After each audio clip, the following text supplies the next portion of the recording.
Welcome to another episode of the Dan Norton Show. It is Monday, August 25th, 2025. This is a show on which I promote Ayn Rand's philosophy of objectivism, a philosophy of reason, egoism, and capitalism, and much else. As you can see on the backgrounds behind me, there's many concepts that go into making up objectivism, and I'm happy to talk about all of them. Uh, I welcome you to participate in this show.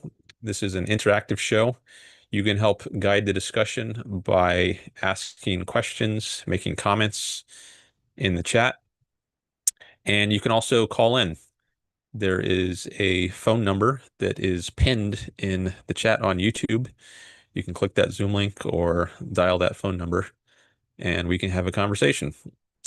You can have any level of knowledge of objectivism or Ayn Rand. Maybe you're completely new to her ideas. Maybe you just saw one or two videos and you stumbled upon one of my videos, or maybe you've been reading her for years and studying her for years. Whatever your level of knowledge is, I invite you to participate. All right, it's been a few days since I did my last stream, and typically I like to stream every 3 or 4 days. I might have some interruptions coming up due to various things, other projects that have come up. So we'll see if I can stick to my every 3 or 4 days schedule. But just a heads up, there might be some interruptions to that schedule. I thought maybe I could post a community post on my YouTube channel if I'm not able to stream for a while.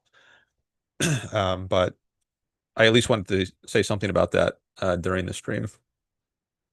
All right, see, we got a few people here already, and got a few likes. Thanks for that. I appreciate that. I got a few topics I could discuss, but I do want to give priority to people who are here live. So if you want to talk about something, if there's some topic on your mind, some question you have, feel free to jump in. Now is a great time to do it because you're not competing with anyone. You can be the first chatter of the day, and you can influence the discussion.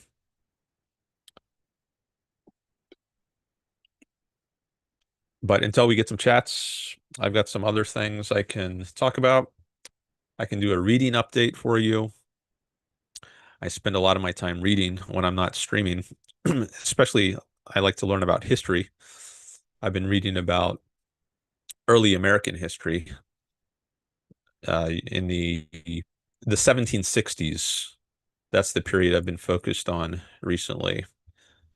So I told you about the Stamp Act last time. I gave a reading update, and I've gone a little beyond that. The Stamp Act was 1765, and that really got the colonists, the American colonists, upset with with Britain. Um, and it led to increasing escalation of tension between the British and the Americans. So I've been reading about that escalation. The Boston Massacre occurred 5 years later in 1770. And I'm on the threshold of that. I have read the article on it on Wikipedia many years ago, but I think I want to reread it to refresh it in my mind. So the the other between the Stamp Act and the Boston Massacre was the Townshend Acts. Townshend, and named after Charles Townshend. He was the Chancellor of the Exchequer, I believe, in Britain, and he passed a bunch of acts, 4 or 5 of them, in 1767, and they applied various taxes. One was called the Revenue Act of 1767. Then there was the Commissioners of Customs Act, also 1767. So there was a British Board of Trade in Britain, but they wanted to establish a trade board or something similar in the colonies themselves so they could keep a closer eye on what was going on. Many of the colonists were smuggling to get around these taxes on imports, these tariffs, and to better enforce the customs law, the tariffs. A board of trade was set up in various cities of the colonies: Boston, I think Charleston, South Carolina. I think one was in New York, and one was in Halifax, Nova Scotia. There was also the another one of the five Townshend Acts, the New York Restraining Acts. This was to uh, enforce the Quartering Act of 1765. Um, so Britain passed a law that said Americans, or certain Americans, like if you own a inn or an outhouse or something, some kind of building, British troops could be quartered. And the Americans didn't like this. They thought, if maybe during war, but we're not in war right now. We've already defeated the French in the French and Indian War, so this is peacetime, right? You can't quarter troops in our homes or in our businesses in peacetime. I think that was one of their complaints. And then the British passed this New York Restraining Act saying if you don't comply with our law, we're going to dissolve your assembly. Or I guess they threatened to dissolve the New York Assembly, that colonial assembly, because they weren't complying with the Quartering Act. But then I guess the New Yorkers ended up complying in the end. So before the New York Restraining Act went into effect, so I guess they never were subject to it because they complied with the threat before the Restraining Act took place. There was also the Vice Admiralty Court Act. That was another one of the Townshend Acts. That was passed in 1768, a year later, after Townshend died, actually. So, but this is grouped along with the so-called Townshend Acts, even though I think Townshend himself wasn't actually a participant in passing this act. But these were courts of law that were set up in the colonies, or maybe they were. It was a rule that you have to go to Britain if you are charged with some crime. You can't be held to account in front of a jury of your peers. The colonists thought they would get a more favorable hearing, I think, if they were tried at home in their colony in front of a jury of their peers, rather than being summoned to go to Britain and have to plead their case in front of a British court. So this is another act that got the colonists upset. And then in response to all of these Townshend Acts, uh, there was the Letters from a Farmer in Pennsylvania. That's the title of a series of 12 letters authored by John Dickinson, although he authored these letters anonymously at the time. So he was a colonist in Pennsylvania, I guess formerly a farmer. I don't know if he still was at the time of this letter, but they were titled Letters from a Farmer in Pennsylvania, and he was arguing against the Townshend Acts. And these letters spread throughout the colonies, and I think they were rallying resistance among the colonists against the Townshend Acts. And then there was the Massachusetts Circular Letter, which also was expressing discontents with the Townshend Acts. And as a result of, and this was also spread amongst the colonies and starting to unite them in their sentiments against the British. And as a result of that, the Massachusetts Assembly was dissolved by the British. Um, and then there was this extra legal body, like a substitute body of assembly, after the official one was dissolved. Uh, And I guess one more thing I'll mention is the Liberty Affair. So John Hancock, he was a Massachusetts financier, and he owned a sloop. That's a kind of ship, and that was seized by the British in I in June of 1768, I believe.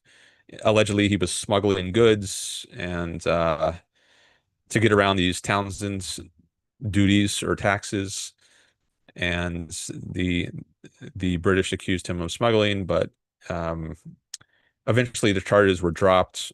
But the colonists didn't like that his ship was seized, and they rioted over this. His ship was actually converted into a British ship, the HMS Liberty. The British started using it to crack down on smugglers, but then the colonists they burned it once it became a British ship, or eventually they burned it in 1769. So things are getting more heated. There are riots, seizing of ships. So things are getting more heated. And then the next year, 1770, is the Boston Massacre, where 5 people died, were shot. But 12 days before that, Christopher Cedar was shot. He was an 11-year-old boy. And so many people, I think he's often cited as the first death. So as opposed to just rioting or seizing ships, um, takings of property, the first actual death as a result of this escalating tension was this 11-year-old boy. I think he might have been part of a riot outside the home or office of a British customs official. A rock was thrown in the window of this British customs official, this guy who's collecting these tariff duties, and I think a rock was thrown in his window. It hit his wife, injured his wife, and then he pulls out a gun and he fires into this crowd outside his house, um, from which that rock was thrown. I don't know who threw it, but anyways, when he fires his gun into the crowd and he shoots this 11-year-old boy, Christopher Cedar or Snyder. I guess there's different views on exactly what his last name was, and then he died. I think later that day, and this inflamed tensions further. And then 12 days later was the Boston Massacre, which maybe I will read about soon. So that's what I've been reading about in early American history. And I've been reading about some other things as well, but mostly the early American history. All right, so we got some more likes, some more viewers. Thanks for coming by. Appreciate that. Don't see any new, I don't see any chats yet. Um, but I do invite you to participate in the chat with a comment or a question. You can also just say hi. That's good too. All right, so I have one other thing on my list, or was it? Oh, actually, oh, here's one other thing before I get to the one other thing, um, because it's related to what I was just talking about. Um, so there's this slogan of no taxation without representation, which was a rallying cry for the colonists during this period of the 1760s when these various acts, like the Stamp Act, were being passed by the British Parliament, and there was taxation in the in the colonies. Excuse me, but the colonies had their own colonial assemblies. So, excuse me, let me take a cough drop.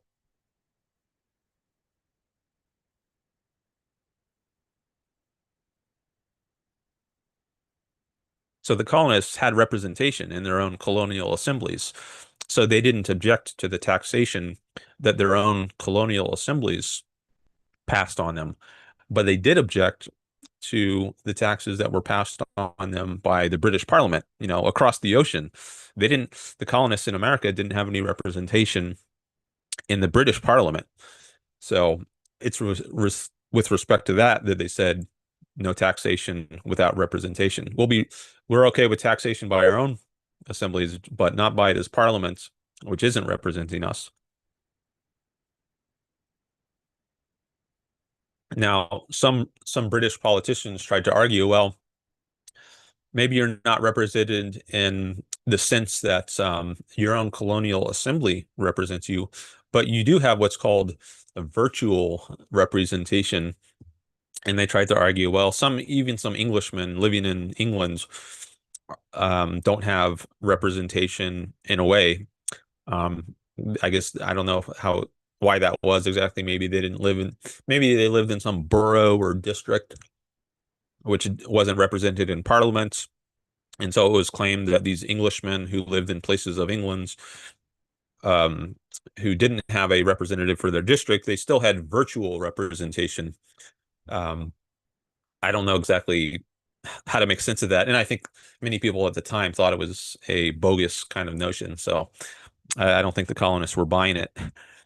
Um, but what I did want to say about this is I think this is a difference between the objectivist view and the view of the early colonists. So, on my view, the slogan shouldn't be no taxation without representation. It should just be no taxation, period. It doesn't matter if you have a representative. Like today, we have representation in the United States and we're taxed. But I argue against taxation all the time.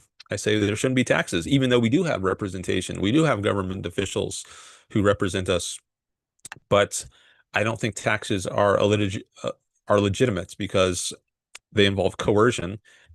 And the idea of representation, as opposed to like a direct uh, system where, like if you have a tiny community, maybe of 100 people, all those 100 people can get together and vote on various things.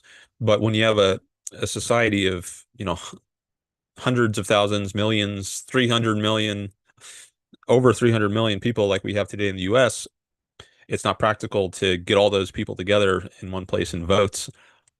So you have representatives um, who get together and vote on things.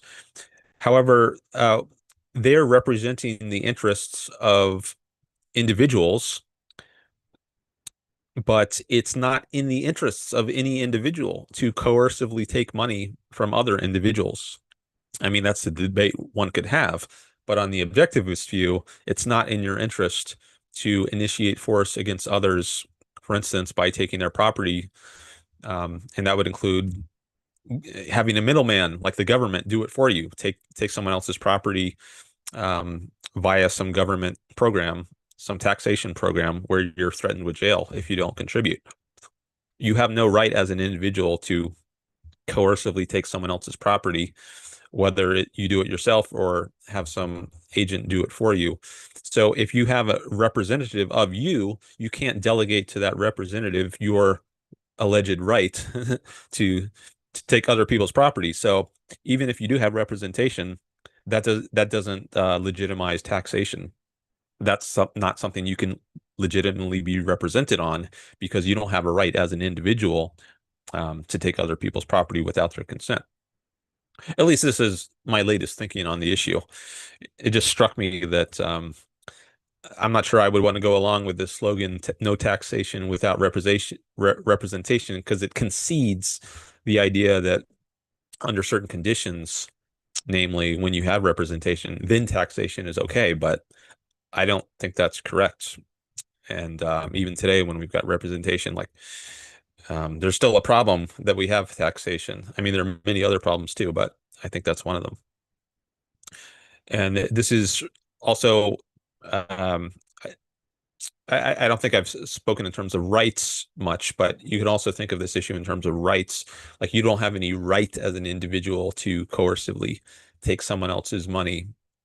And so if you have a representation, someone who is representing your rights or is trying to further advance, foster, enforce your rights, um, well, if you've got this representative who's trying to act on behalf of your rights, well, you don't have a right to coercively take someone else's property. So they can't represent you in that way. That's not a legitimate kind of way to represent someone because you don't have any right in the first place to take someone else's property without their consent. So no one can represent you and try to further your rights to do that, it's a bogus right. So, but I do think that I guess one could say that it's better to have if you are going to have taxation, I guess you could say it's better to at least have representation rather than no taxation and no representation. So better than having that, no taxation and no representation, is having taxation and representation. But even better than that is just having no taxation. All right. But again, at least that's my latest thinking on this. All right, so we got some chats here. Simon and Dutzy are here. Simon says, "Hi, Dan. I'll be the first chatter." All right, thanks. Appreciate that, Simon. Dutzy says, "Hi, Dan," in chat. And then she says, "Taxation is theft." Well, I'm not sure I would agree with the last one.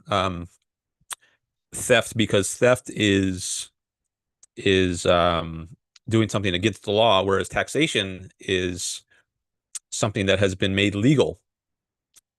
Now, illegitimately so, I would argue, um, but it has been made legal.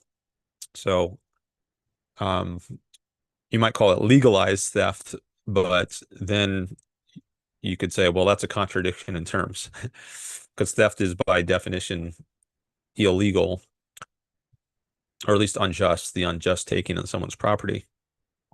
Whereas taxation, I do also think that's unjust, but it's not illegal. So um, I guess I'm sympathetic to the sentiment, and I've heard that many times. I know many people say that. I think libertarians often say that. But if we're going to be precise, um, I would I think it might be more accurate to say it's not theft, but it is unjust and a violation of rights, because it does initiate force. It involves the initiation of force, the threat of force. If you don't pay us this money, you can go to jail. So it's immoral, I would say.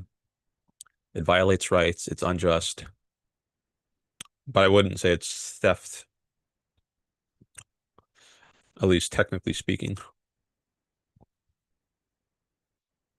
All right.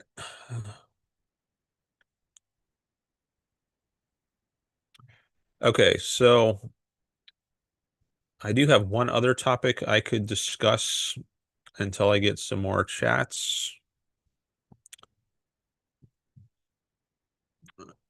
So maybe I'll go on to that now. Might take a while though. Maybe I could break it up into parts. So, but it could be like I don't know, half-hour segments. And I don't know if I want to start it now and then break it up later. So maybe I should just pause a minute and give you all a chance to jump in with something before I go into my half-hour spiel, or however long. It's kind of hard to predict how long it would take. Yeah, let me just give you a minute to see if you want to jump in now with something.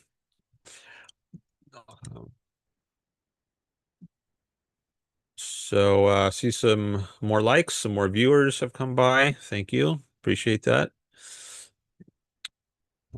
Always looking to grow. Shares, comments, new subscribers. That's always great. In the last stream, I talked about my forthcoming monetization.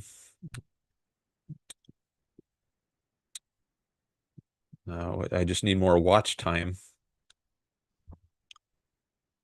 to get up to 3,000 watch hours in the last 12 months. Once I hit that, I'll be able to start taking super chats.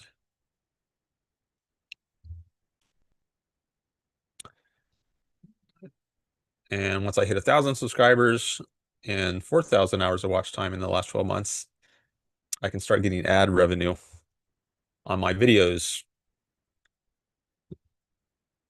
and then make this channel financially self-sustaining, and then I can spend more time on it. That'll be great. And you can help me get there. Subscribe now before it hits 1,000. All right. Okay, I don't see any new chats, so I'm going to go into this segment on it was an interaction I had with another streamer, a communist actually.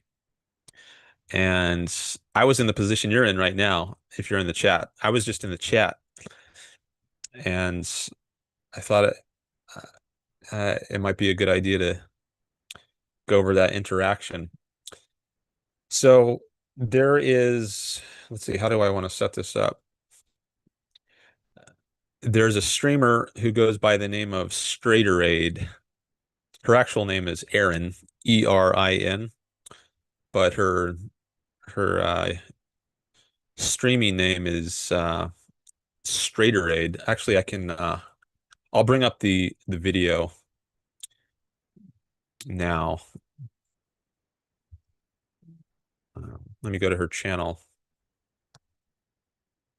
And it's not like a tight secret that her actual name is Erin. I mean, it's said in many places on YouTube and many videos, but she was a little surprised, somewhat surprised that I knew her name when I went in her chat. Let me share this screen. So as I said, she's a communist, which also not really a secret.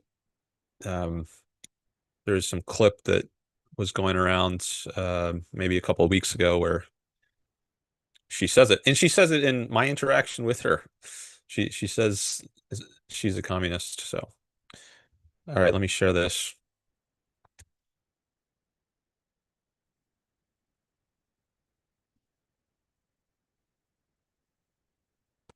All right, so that's her channel, Straighterade. She has 1.58K subscribers, and she does live stream as well. There she is. And I'm looking for the one. Okay, I think this one over here is the one that I participated in. If you just hover the cursor over the thumbnail, it shows you a few seconds of the video. It just kind of loops.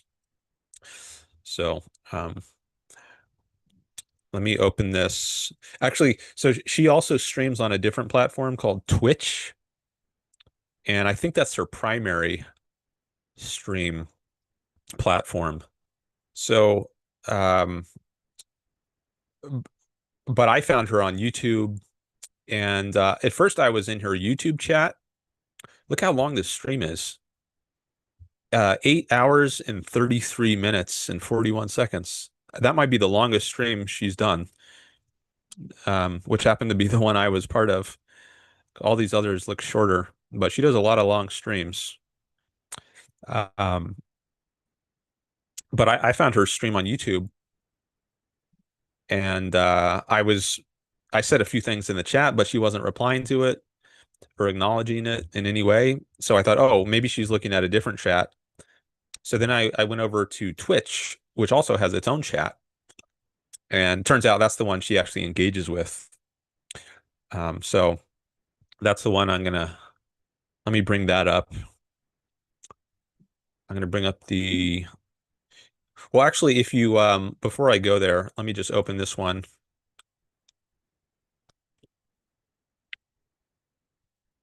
Oh, I didn't share the volume. I might have to reshare the volume. But before I do that, you can see over here. So it shows she's down in the corner, and then she's reacting to this video of Konstantin Kisin, who's got this channel Trigonometry. And there's some way that she has of making the chat display on the screen. Now, I don't have that. You don't see your own chats showing up on the screen. They're just down in the chat box. But she's got some way to make the chats on from Twitch show up here on the screen. And I think many Twitch streamers do this. Maybe I'll figure out how to do that at some point. But I'm going to go over to the Twitch platform where you might be able to see the chats better. I'm not sure what's going to work best for our purposes here, but I at least want to open the Twitch stream. So give me a moment to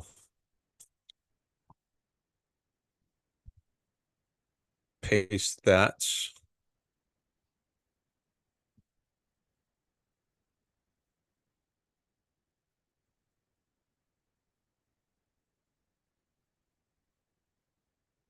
Okay, yeah, this is the same stream. There's Ann Coulter. She's reacting to a video by her. So you see it's the same chat appearing on the screen, but you actually see, here's the actual chat that's being drawn over to here. So this is the live chat which I was participating in, and this gets piped over to YouTube and displayed on the screen.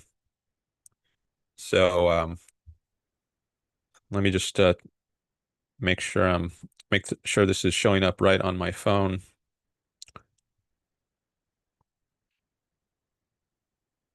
And I got to remember to share the sound. Okay.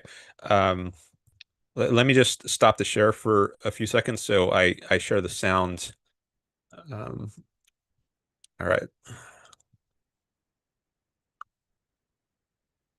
So I forgot to check that option when I originally shared it. Okay. So now you should be able to hear the sound.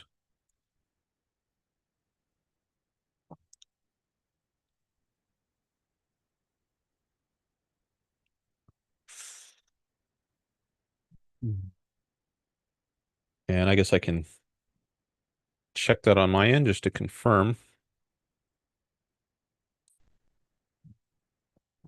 Let me play a little of it.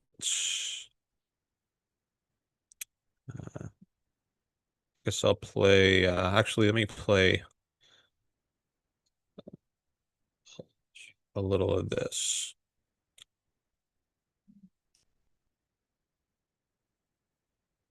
Turn the volume all the way up. No, I'm asking, I'm a first generation immigrant to this country, and I've always been hugely in favor of.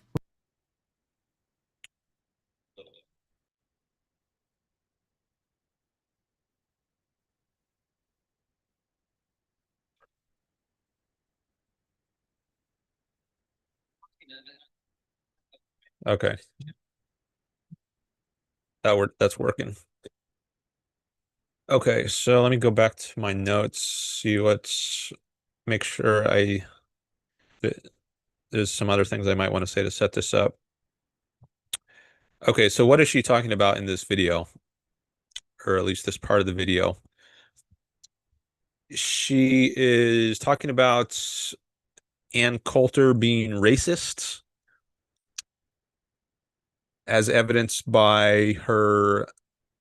So Ann Coulter, she's a conservative commentator, and she said that she would not vote for Vivek Ramaswamy because he's Indian. And Straighterade is calling her racist for taking this attitude. And what I said in the YouTube chat before I switched over to the Twitch chat, I said racism is a form of collectivism. Because I know Erin is a collectivist, being a communist. If you're a communist, you're a collectivist. And she was talking about racism. So I said racism is a form of collectivism. And, by one further step, racism is connected to communism. So she was against racism, and I was pointing out, well, you've got something similar going on. You're another kind of collectivist if you're a communist. But I didn't make the full connection explicit. At first, I just connected racism to collectivism on the YouTube chat, and then she didn't reply to that, and then I realized, oh, maybe she's not looking at the YouTube chat, so I have to go over to the Twitch chat, and then on the Twitch chat, I said, she was talking about how uh, Vivek is not being treated as an individual. Ann Coulter is dismissing him just because he's an Indian, even though he personally, she was saying, well, Ann Coulter was saying, well, like immigrants in general are against freedom of speech and Second Amendment right to bear arms. I don't know if this is true, but this is what I think. I think that's what Ann Coulter was claiming. And the person interviewing Ann Coulter, this Konstantin Kissen guy, from Trigonometry, he was saying, well, even if that's true about immigrants, what about Vivek? What is his position as an individual? Is he against free speech? Is he against Second Amendments? And then it was around that point where Erin Straighterade said that Anne was not treating Vivek as an individual, and she said he was making racist assumptions. And then because she was making this point that Ann Coulter wasn't treating people as individuals, it wasn't treating, in particular, she wasn't treating Vivek as an individual. Then I piped up in the chat and I said, does communism treat people as individuals? So, again, showing, there's a similar mindset between what Erin is in favor of, communism, and then also what she's against, racism. So is she really against collectivism, or she's just against one form of collectivism, racism, but she's not against communism? So I wanted to start a discussion by making this asking this question as to whether communism treats people as individuals, and just see where it went. So let me play a little of that, and then maybe I'll pause at certain points to make further comments. But that's the setup for all this. Okay, so I want to start at I have my notes in terms of the YouTube timestamps, so maybe it'll be better to play the YouTube video rather than the Twitch. So let me go to, it looks like 4:47:20. 4 hours, 47 minutes, and 20 seconds into her YouTube video. I think that's where I want to start playing.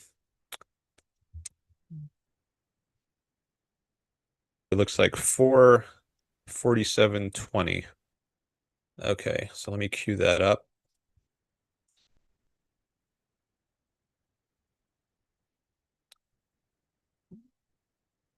All right, 4:47. Okay, let me just go back a few seconds and I'll play, I don't know, about a minute, or actually here, let me pull up my notes on my phone. I think that'll make it easier for me to keep track of what I need to keep track of here.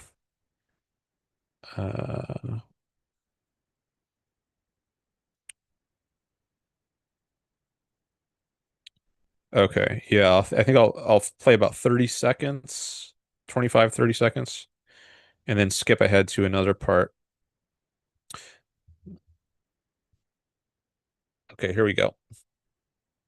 I'm a first generation immigrant to this country, and I've always been hugely in favor of really strong assimilation policies, right? But didn't you have this controversial moment with Vivek, who I think you'd agree is smart and has assimilated, where you said you wouldn't vote for him because he's Indian? Yeah, for president. I didn't say I wouldn't vote for him. I said he could be, senator. He's running for Senate now. Why? Wow. Why? I mean, he's like genuinely confused how much of a fucking racist he is. Do you know who you're talking to, dude? Okay, so there you hear her calling her a racist because Ann Coulter says she won't vote for Vivek because he's Indian.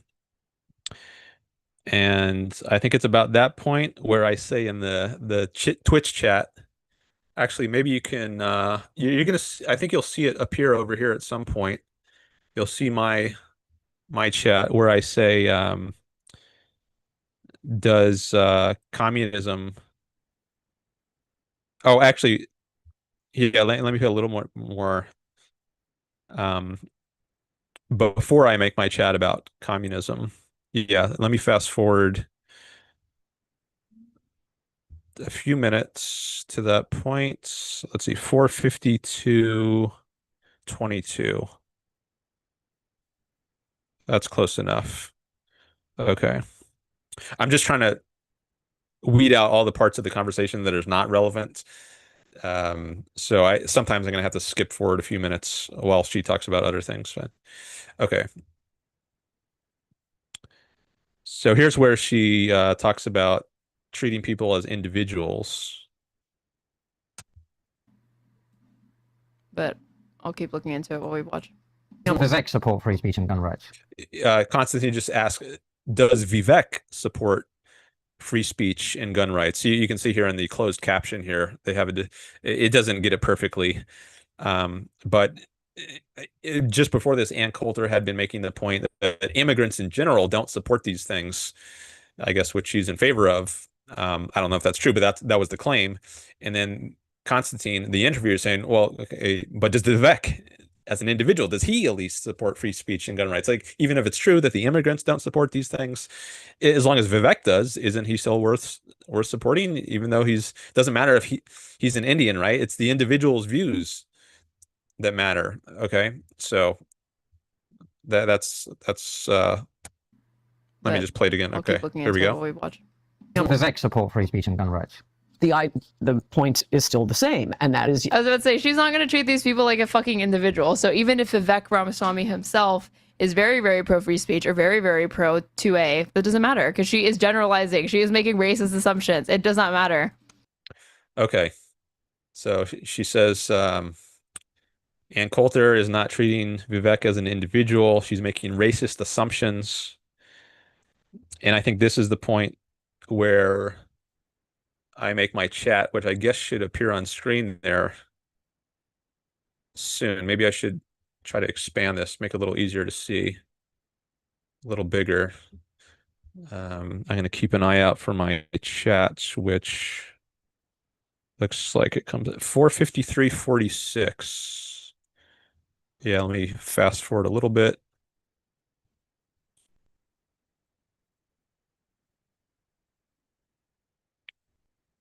$4:53. I'll just start playing from there. I'll play another 20 seconds or so, and you'll see the relevant part where I start chatting. Oh, there it is. Actually, yeah, I see it appears right here. That's me, Dan Norton 1. And this is my first chat on the Twitch chat. Does communism treat people as individuals? I ask, knowing that she is a communist. So let's hear what she has to say about that. lives to believe it. I want it generation after generation after generation. I don't want it to have to be something they need to study and figure out this is what they're supposed to say about it. But aren't there loads of white Americans who don't believe in either of those amendments? Sure. But you would... A lot. No, that's not true. No. Does communism treat people as individuals? See, I'm a communist. And right now, I'm about to demonstrate to you that I will treat you like an individual because even though you're a first-time chatter and you are coming in here asking a troll question for the first time, I will still not ban you unless you continue to do something very, very annoying or you break TOS. So enjoy my chat. Okay, so that's her first reply to me. She says I'm asking a troll question, but she's going to show me how she treats me as an individual and not ban me. I don't know if that means like if you're anti-communist, she's not going to lump me in with every anti-communist. I'm not sure how not banning me means she's treating me as an individual. But anyways, she says I ask a troll question there. That I'm going to come back to that later. But she's not going to ban me for doing that. Um, unless I do something very annoying or break terms of service, she says. Okay, so now I'm going to go forward about a minute. There's many instances, like she interacts with me, I don't know how many times, like maybe 5, 10 times. Um, so I'm going to fast forward to the next part where she interacts with me or something related to me happens. Like another person who was on the chat, this person Mobius, I guess you can see up here his, yeah, Mobius 636. He gifts a subscription to her channel to me. I don't know if you're aware, like you can do that like on YouTube, you can gift a subscription to other people in the chat who are there live, and then they can get the special membership perks that are available to people who pay a certain amount per month. So I got a gift subscription to her channel from one of the other chatters in her chat, and I'm just going to fast forward to the point where that happens.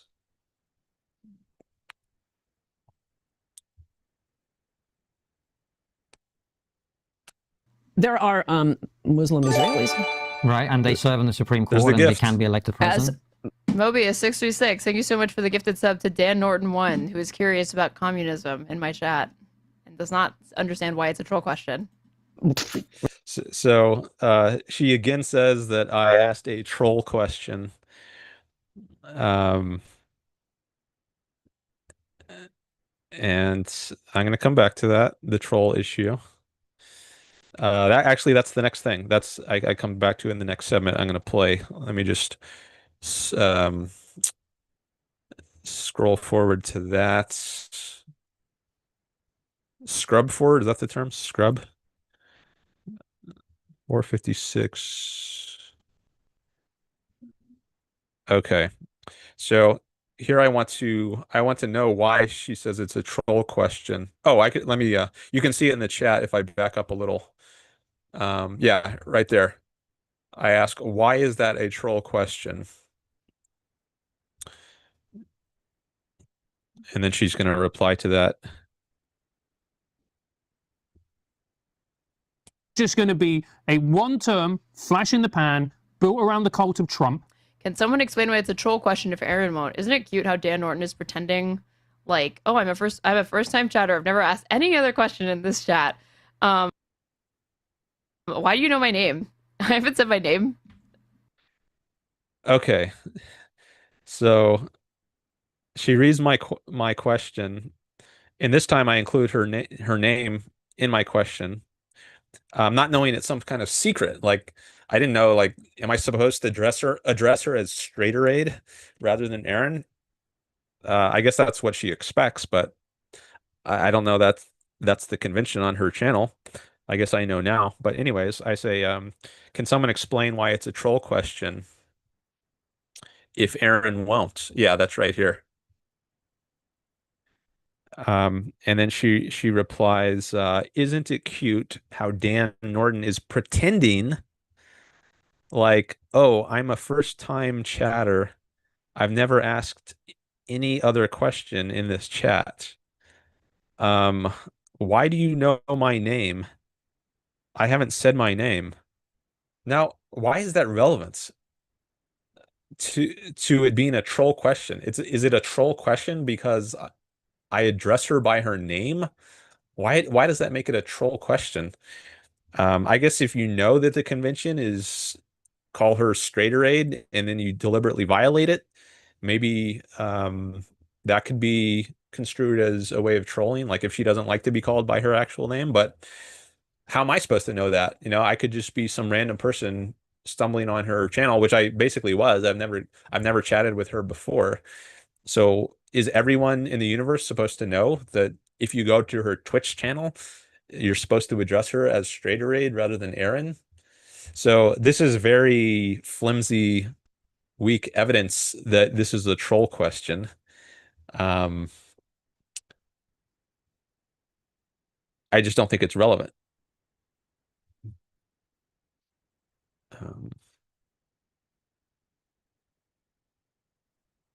Okay, so now let me scroll forward a couple minutes where some other people in the chat start recognizing me from Majority Report. So you might know that I've called into Sam Cedar's show.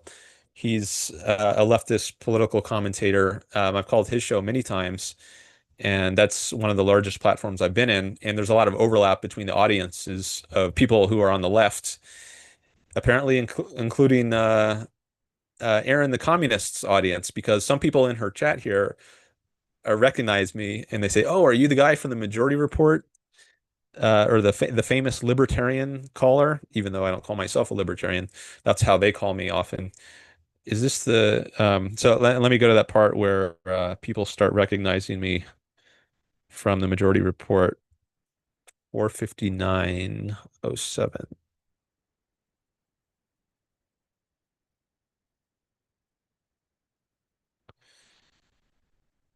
Okay. So here you can see it on the screen already. This person, Physics Y, says, "Wow, the Dan Norton, famous Majority Report libertarian caller and not infertile at all." That's a reference to in the first time I called the Majority Report. I mentioned that in the chat room on the Majority Report, someone called me infertile. I have no idea why. It seemed pretty random, but maybe they were just trying to get under my skin in some way. But someone randomly called me infertile in the YouTube chat of I guess this was the day before I called into the Majority Report for the first time. And then the next day, I told Sam when I called in, I said, I was on the YouTube chat yesterday and people were saying this silly nonsense garbage like I'm infertile. Um, and then this just kind of stuck in. They always, people in that audience, or at least many of them, they now associate this term infertile with me.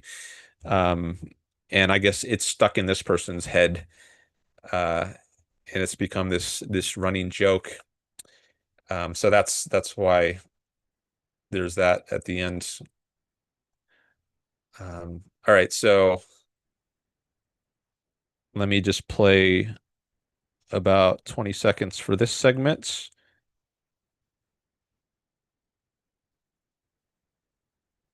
They were doing his PR for him by advertising his single most popular policy. And even though it didn't take bravery, it took, Is this chatter really the Dan Norton, famously Majority Report libertarian caller, and not infertile at all? And I'm looking, and there is a YouTube channel. She found my YouTube channel. There's a YouTube video from somebody, Dan Norton.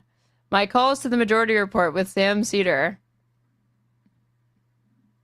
Ayn Rand, Social Security and Money. Did we just find like a gold mine of content here? Okay, so I don't know if someone sent her a link to my playlist on my YouTube channel or she just found it herself, but anyways, she comes across my channel and asks if she just found a gold mine. I don't know if that means like she wants to go through this content and react to it. But anyways, that was the next time she engaged with me.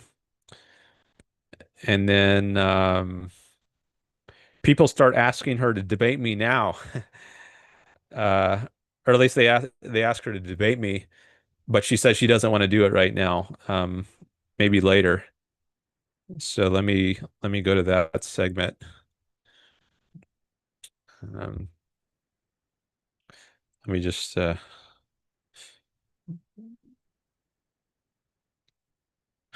Dutzy says in the chat, on my chat now, she says she didn't send you to the gulag right away. LOL. Yeah, that's true.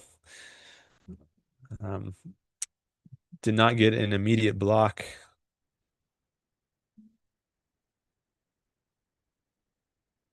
All right, I gotta go to, I think this is a good place. Okay. Oh, I ask her here. You can see it on the screen. I say, want to debate? And then this person says, LOL, please get this guy Dan on. Debate, debate, debate. All right. Maybe talking about 2016. She's not wrong. The thing that she's leaving out, though, is yes, there were polls that showed 70% of Americans. Do I want to debate? Do I want to debate libertarianism right now? Dan Norton, I would want nothing more than to debate libertarianism with you, objectivism, Ayn Rand, of course, but not right now. Sorry, not. Okay, she says she wants nothing more than to debate libertarianism with me, but not right now. And I tell her later that I'm not a libertarian. But now she's going to she'll continue a little more addressing the people who are calling for a debate right now. This moment, but if you come back, we can debate it. Please get Dan on. You guys. You want me to just be you just want me to get BTFO'd, obviously. BTFO'd. I looked that up. I think it's short for beat the expletive out. So I guess it's a way of saying, do you want me to get like slaughtered in debate if I do it right now? I guess she wants some time to prepare for it, because she's not ready to debate it right now. But she goes on a little bit more on this. Please get Dan on. You guys. You want me to just be you just want me to get BTFO'd, obviously. This is a high-minded Ayn Rand objectivist supporter. Okay? And he came in asking about communism. And he came in on a first name basis. I don't want to get outclassed. I clearly need to study. I'm going to study objectivist thought, Ayn Rand thought all night and prepare for my debate with Dan Norton. It's only right. Do I send him a link to the Discord? Yeah, but I'm not going to debate him right now. I am being serious about that because I do want to get through this. Okay, yeah. She keeps getting distracted by me and other people in the chat who are calling for a debate while she's trying to get through her reaction content to Ann Coulter. But there's still going to be, I think, a few more interruptions before it's all over. So she says she wants to debate me, but she needs to study first, or else she's going to be outclassed, she says. I think there's a little more to this segment. Yeah,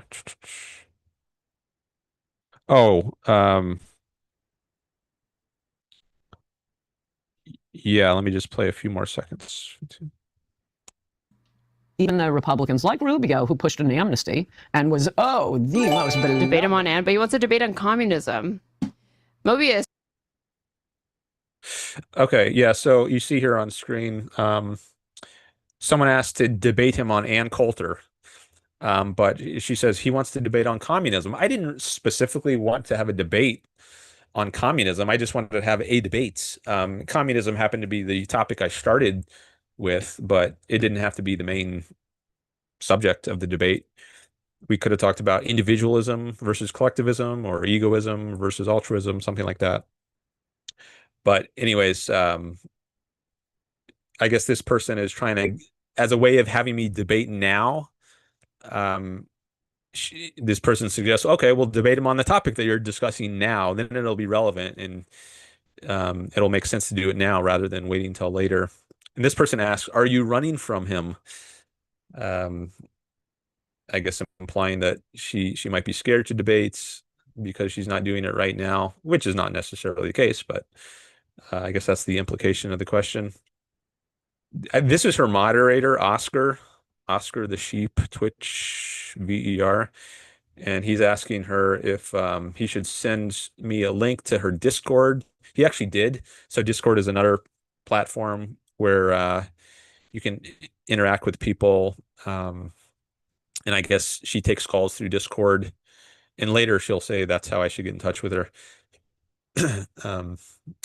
Okay, but let me go forward ahead a little bit to by the way, do feel free to jump in the chat. I encourage you to do that if you have questions on some other, or comments on some other topic, because after I get through this segment, I'm going to want to have other material to engage with.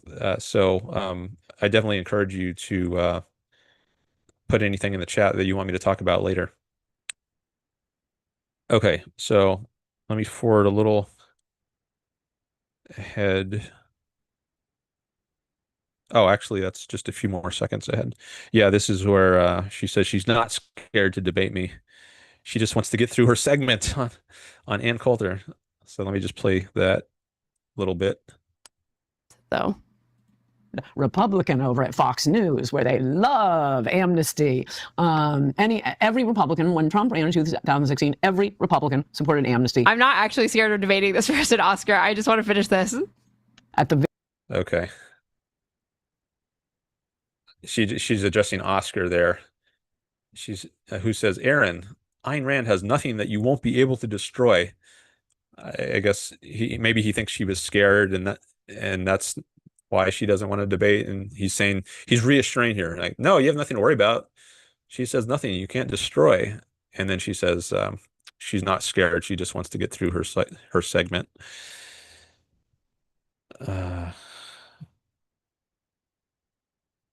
I might be repeating myself or repeating her too much. This is something I'll get more practice on, like reacting to someone who's reacting to me in a stream and figuring out like how much to narrate and how much to just let it play. Okay. So then next segment I'm going to play is I'm going to ask her if I can post the debate on my channel after it happens, because that's something I always like to do. I like to get permission of the host to put the debate on my channel as well, because I want to use it for content for my own channel if possible. But I want to make sure that I'm not violating copyright, stealing anyone's content. So if I'm not the host of a debate, if I'm going onto someone else's channel for a debate, I want to get permission, which usually is granted, but sometimes it's not. But let's see what she says when I ask whether I can post a debate on my channel. That's does that show up in the chat? Oh yeah, right here. It says, can I post the debate on my channel after it happens? If it does happen, I don't want to assume. Maybe it's going to fall apart. We'll see. I want all the groceries in one bag, but I don't want the bag to be heavy. So people say that they support mass immigration. You keep pushing. They don't really support mass deportation. Can I post a debate on my channel after it happened? If it does happen, you can post whatever the hell you want, Dan Norton. And yes, it is going to happen. I just don't want to have it right now because I'm in the middle of this. out. You can post, I will even give you permission to clip out segments from the stream where I am calling you a troll. Go ahead, post it on your fucking channel to your libertarian friends. I bet But, it would be for like, all I hope care, this doesn't end our up little being back and a forth in problem. chat. So Reagan runs on town. Okay, so she's given me permission to post the whole debate or even post clips where she's calling me a troll. And I guess I'm doing that right now. I'm not posting it as its own video, but it's become part of my live stream. I'm posting my little back and forth on my channel now where she's calling me a troll, or at least says I ask a trolling question. And then someone here in the chat suggests donating 500 subs. I guess that's like gifting subs to other people on her channel in order to get the debate. And then next part, someone says she should, oh yeah, right here. First issue, age of consents. Like people often think that libertarians are subject to this criticism. They think like adults should be able to have sex with children. And I think there are some libertarians who hold this view. Otherwise, are infringing with their freedom to do what they want, which I think is a distorted, perverted view of freedom.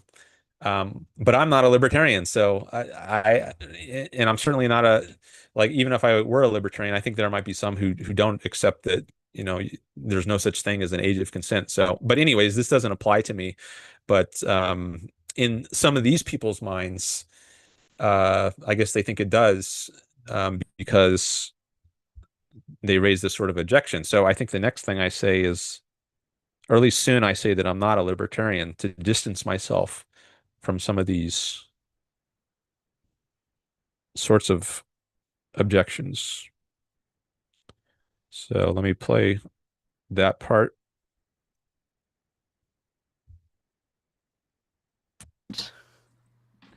I mean, it'll be a libertarian debate is always fun. If you debate a libertarian long enough, they will eventually describe a state. Wait, that wasn't the Oh, I got to go back a little bit. I missed the part about age of consent where she reads that. Let me just go back a few seconds.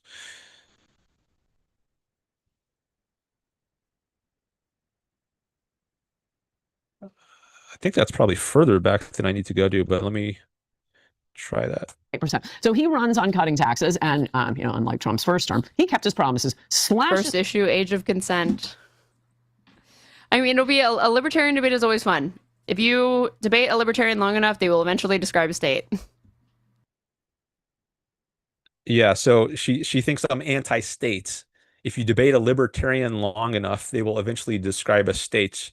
Like you can maneuver them into saying, "Oh, I guess you should set it up this way in order to avoid this problem," and you end up saying there should be a state. But many libertarians are anti-state or anti-government, so that makes me really want to clarify that I'm not a libertarian. I am not susceptible to these sorts of objections. You might have other objections, but not these.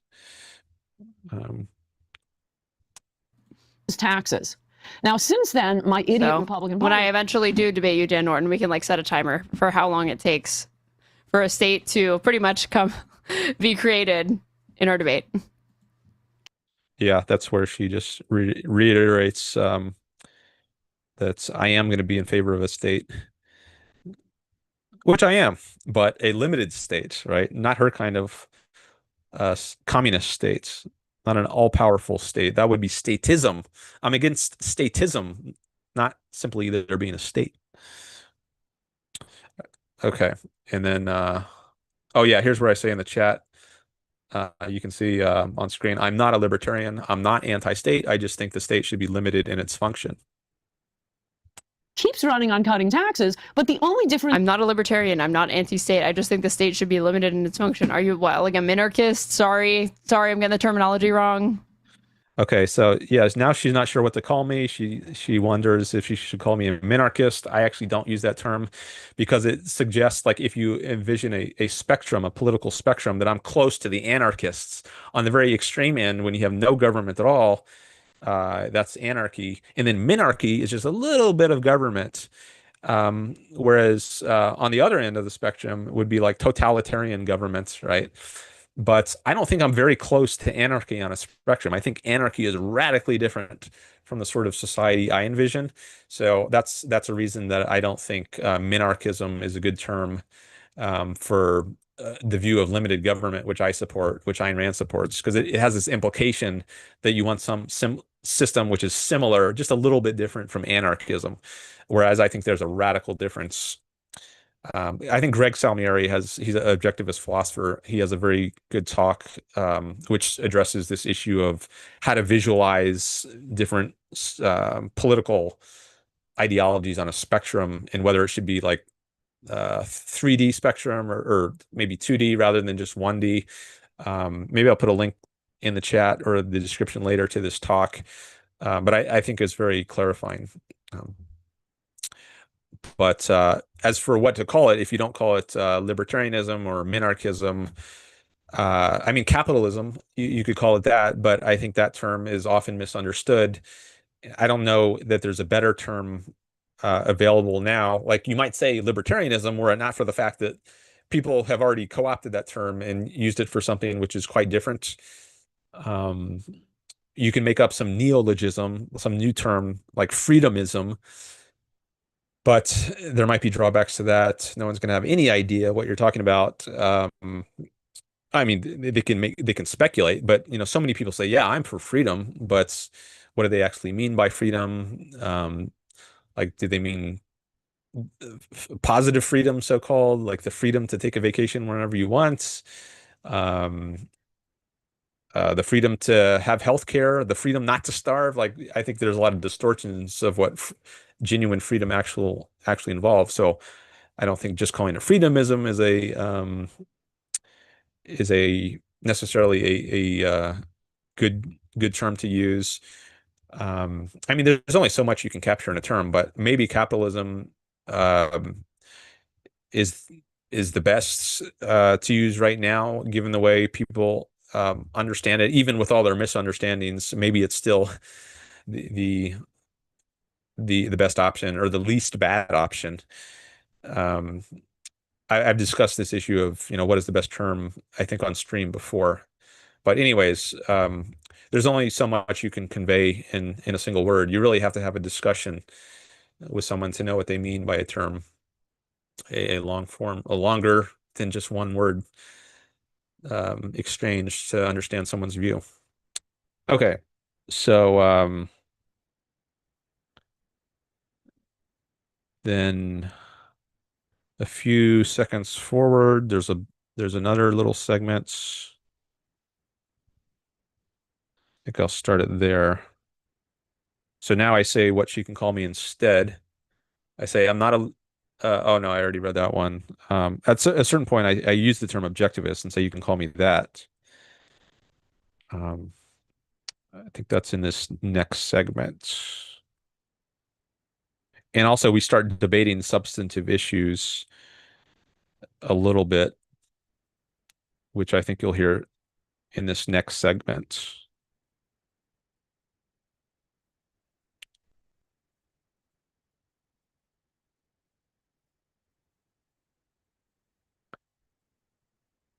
She reads this chat out, and then I'll just start here.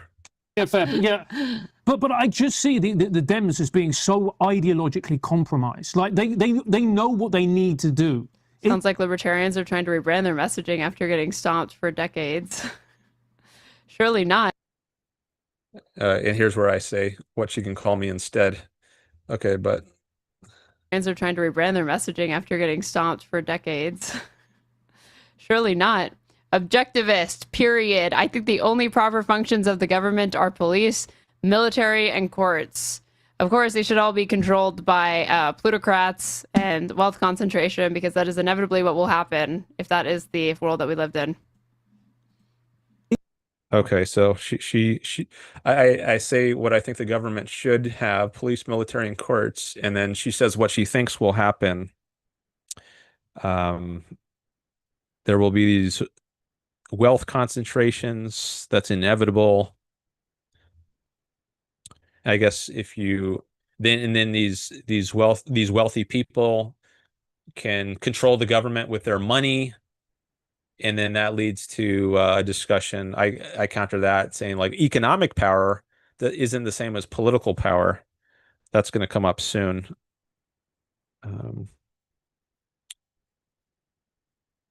But let me play a little more of this. Of course, they should all be controlled by plutocrats and wealth concentration, because that is inevitably what will happen if that is the world that we lived in. I mean, that's increasingly becoming closer to the world that we lived in. Same outcome, different mechanisms used to bring about that outcome, but same outcome. Okay.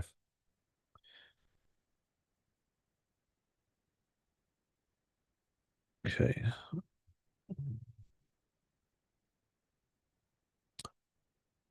So I'm going to go fast forward a couple minutes.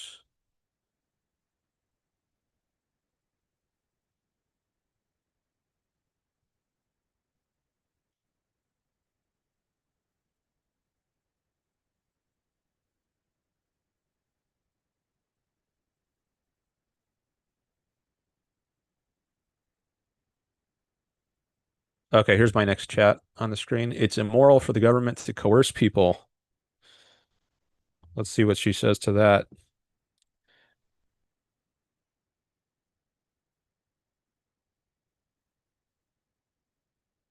And concerns for the immigrants themselves. And they were to the right of Donald Trump, all of them. Yes. Yes, Bernie It's Sanders. immoral for the government to coerce people. Do you have an issue with law? Well, to the right of Do I have an issue with law? So she's saying, well, if you're against coercion, then there can't be any law because you need to use force to enforce the law. I think that's the idea. But when I say coerce, I mean the initiation of force. It's fine to use force in retaliation, but not for the government to initiate force. So I'm not against law, but I don't think I get a chance to clarify that. I go on to discussing other issues instead, just because how the chat evolves.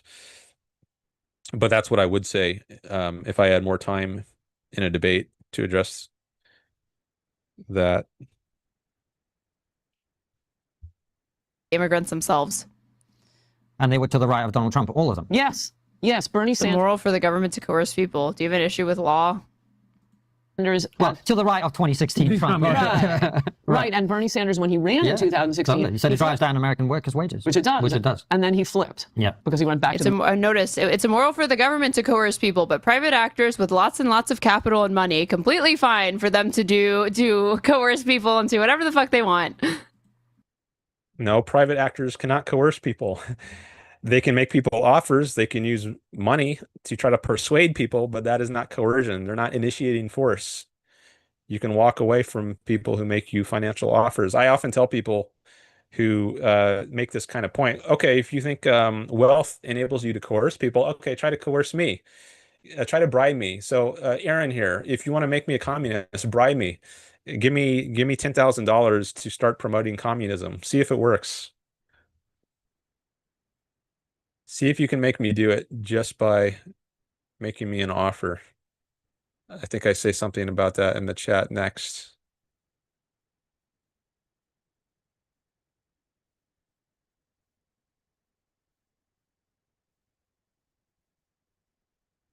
Yeah, here I say private individuals don't have the legal power to coerce.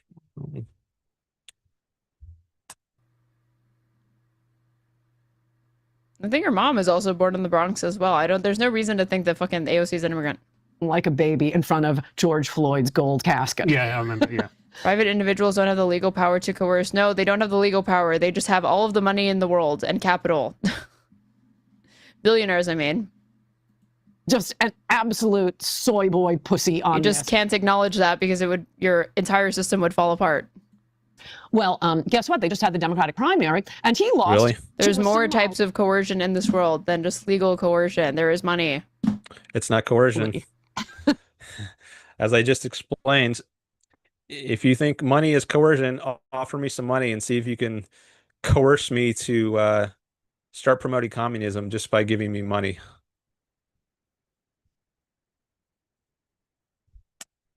AOC took the place, and I wrote about this in In the article, it says she's born in Puerto Rico. Oh, hold on. Oh wait, how did I not read that? I literally, it was the same sentence.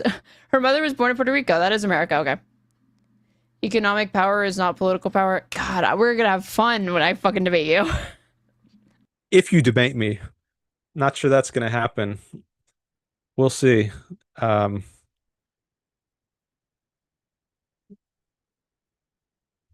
Let me go ahead a little bit more. 5'10", 16.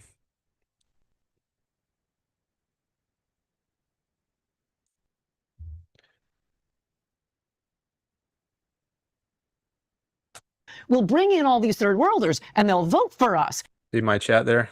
She's going to read that. It never occurred to them that the third worlders might want to run for office, and You they can't force my mind with a gun. I mean, yes, you can coerce them, right? But So this is a somewhat different point. I was saying before, you can't force me to do something by making me a financial offer. You can't coerce me with money. Here I'm saying you can't coerce my minds with a gun. You can coerce me to do something, but you can, what I mean there is you can't change my mind just by threatening me with force. I'm not sure that was the best point for me to make there. It's because as you see, it's a slightly different point. Like you can't make someone believe something like 2 + 2 is 5 just by threatening them with force. Which is true, but I'm not sure that's the most relevant point for me to make there. But anyway, she replies to that. Let's hear her reply. might want to run for office, and you they can't force my mind with a gun. I mean, yes, you can coerce them, right? But I can. What if I gave you $300,000? What if I gave you $1 million? What wouldn't you do at that point for me? There's a lot of things I wouldn't do for you at that point. For one thing, I wouldn't start promoting communism. So she thinks that just because you offer someone a lot of money, you can get them to do anything, but that's not true. Um, and you can't coerce someone's mind. Like you can't coerce me to believe that communism is good or that religion is good by offering me a lot of money. I might pretend I do. I might mouth the words, but that's not forcing me to believe something. Um, so I think people often have a incorrect view of the power of money. They think just because you offer money, then you can get someone to do anything. Maybe that says something about them and whether they have integrity, that all you have to do is offer them the right amount of money and they will do whatever you want to. Um, Maybe that's a kind of like intellectual prostitution. Um, in intellectual whore, you will say and believe anything if someone just offers you the right amount. Um,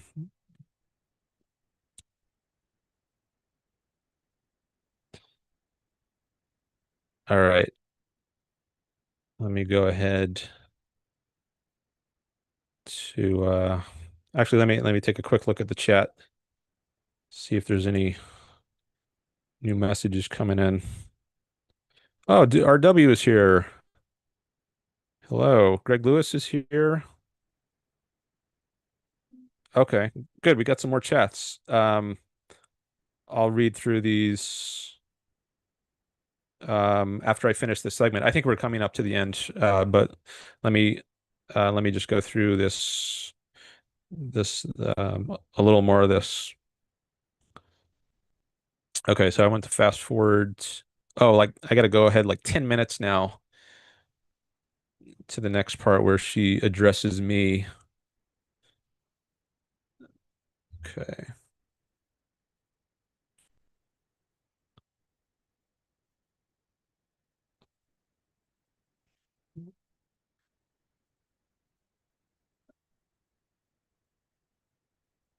Okay, so there's my next chat. You can see I ask her about arranging a debate. Should we DM about it on X or Twitter?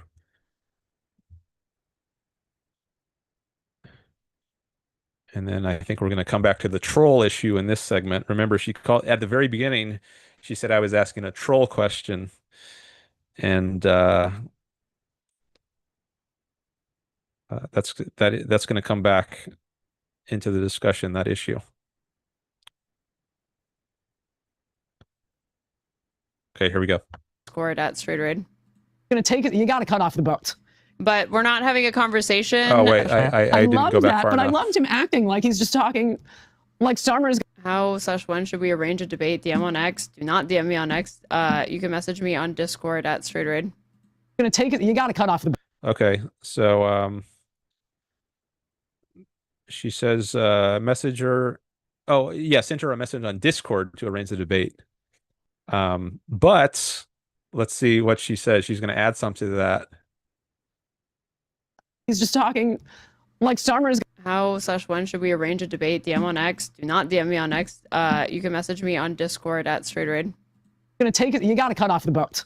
But we're not having a conversation. Dan Norton won until you acknowledged that you came in here asking a troll question. You pretended and played dumb like you weren't asking me a troll question and then moved on from that. If you are not going to acknowledge that in my chat right now, there is nothing to fucking discuss, okay? As fun as it would be to fucking embarrass an objectivist live on stream, I'm not going to do it unless you can acknowledge that you came in with a troll question, because how would you know that I'm a communist? You were a first-time chatter. How would you know my first name? You've clearly seen me before this. Okay, so she comes back to the accusation of a troll question. I was asking a troll question, and she says we're not going to have a conversation or a debate unless you acknowledge that you asked the troll question. And she says I was pretending, you pretended and played dumb like you weren't asking me a troll question, and then moved on from that. If you are not going to acknowledge that in my chat right now that you were being a troll, playing dumb, there's nothing to effing discuss. Okay? As fun as it would be to embarrass an objectivist. So she's doubling down on this troll claim, and I don't concede that. I think it was a legitimate non-troll question. I mean, I think it was a challenging question. Like, I'm challenging her viewpoint by showing there is this similarity between her viewpoint and racism. Racism doesn't respect the individual, and communism doesn't respect the individual. They're two forms of collectivism. So it's a legitimate question to ask. It's a question that's good to ask in a debate. So I don't think there's anything troll about it. It's just a challenging question.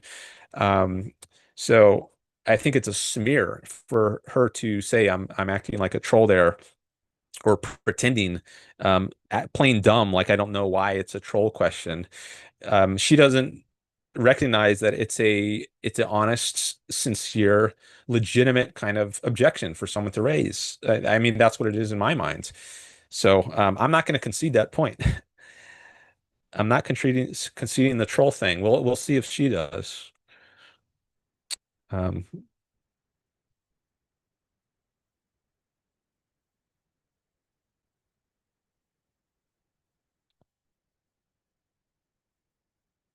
so I come back and object to what she just said here. But let me just back up a little bit. I think maybe that segment is worth playing again, because she seems like she gets a little more animated there, and she's putting her foot down, and she's drawing a line and say, yeah, it'd be fun to debate you and embarrass you, um, but not going to happen unless you do it on my terms and concede the rightness of my claim that you were asking a troll question. Let's hear that again.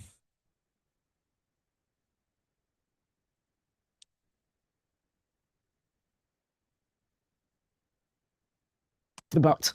But we're not having a conversation, Dan Norton, one, until you acknowledge that you came in here asking a troll question. You pretended and played dumb like you weren't asking me a troll question, and then moved on from that. If you are not going to acknowledge that in my chat right now, there is nothing to fucking discuss, okay? As fun as it would be to fucking embarrass an objectivist live on stream, I'm not going to do it unless you can acknowledge that you came in with a troll question, because how would you know that I'm a communist? You were a first-time chatter. How would you know? How would I know you're a communist? Because I saw it in clips that were blasted across the internet a couple of weeks ago. It's not like some super secret that it's hard to find out. How would I know your name is Erin? Yeah, that's what she asked next. My first name. Because how would you know that I'm a communist? You were a first-time chatter. How would you know my first name? You've clearly seen me before this. So what? So I know your first name. You're all over YouTube, and people say your name all over the place. What the hell does that have to do with being a troll? I address you by your first name, and I know you're a communist because this information is widely available on the internet. And a first-time chatter, how is a first-time chatter supposed to know that you have some convention on your live stream of you're supposed to address you by Straighterade rather than your name? So this is very shoddy evidence that I'm asking a troll question. The fact that you're appealing to this, it shows, I think you have I mean, it doesn't make for a strong argument. It's a very weak argument for the claim that someone is a troll. She said, I've clearly seen her before. Yeah, and I've clearly seen her widely viewed clips, which includes her name and her saying that she's a communist.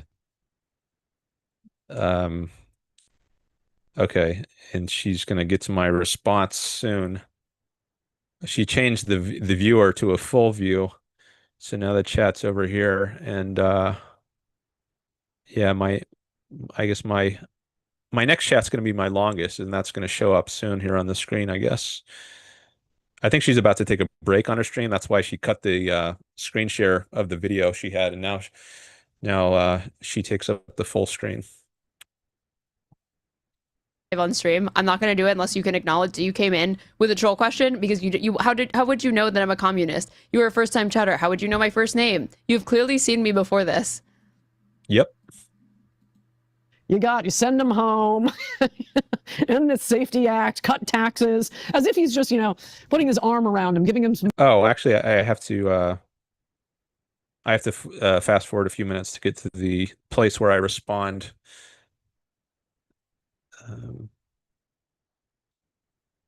I wonder if she's going to see this and do a counter response on her stream sometime, or maybe one of her viewers will see this and send it to her, and maybe she'll react to it.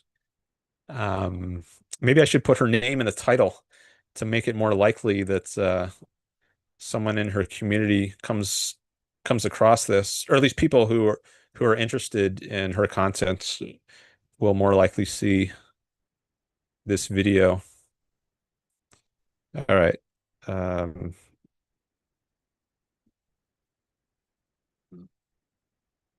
think this is about where I need to start for the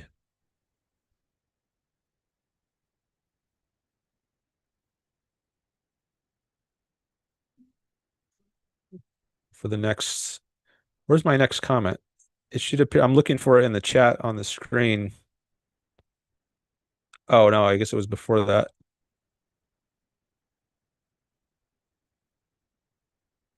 Oh yeah, there's part of it. Maybe the whole chat doesn't. You can see right here it says this is me talking, but it's when she shifts view here from the screen share window she has to it's just her. I guess my chat is right at the edge there, so it happened to the transition happened right when I put my chat in, so you don't see the beginning of my chat, and you don't see the if I scroll back, I don't think you don't see it here. But I think I can remember, like it says, so the part before this, it says, sure, I've seen you on YouTube where your name has been said right here. That's where it starts. Your name has been said.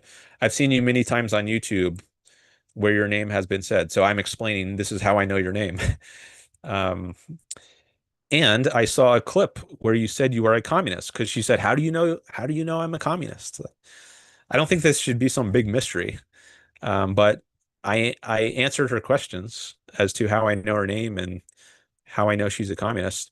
And then I say, because I think this is more relevant, I say, but you haven't defended your claim that it was a troll question. I mean, just saying that I know your name and I know you're a communist, that doesn't substantiate the case that I'm being a troll, or at least it's a very weak justification for thinking someone is a troll. So I say, I've been polite.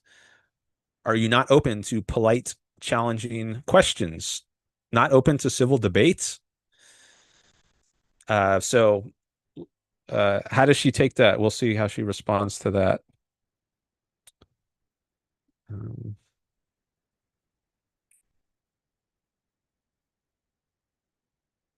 Jeans are passed down. Like it's a weird ad. Okay, Dan Norton has responded. Sure, I've seen you lots of places on YouTube. Hold on, I think it keeps moving around. What did you say? Sure, I've seen you in lots of places on YouTube where your name has been said, and I saw a clip where you said you were a communist, but you haven't defended your claim that it was a troll question. I've been polite. Are you not open to polite, challenging questions? Not open to civil debate?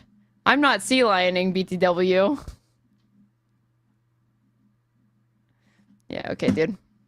Okay, so that's her response.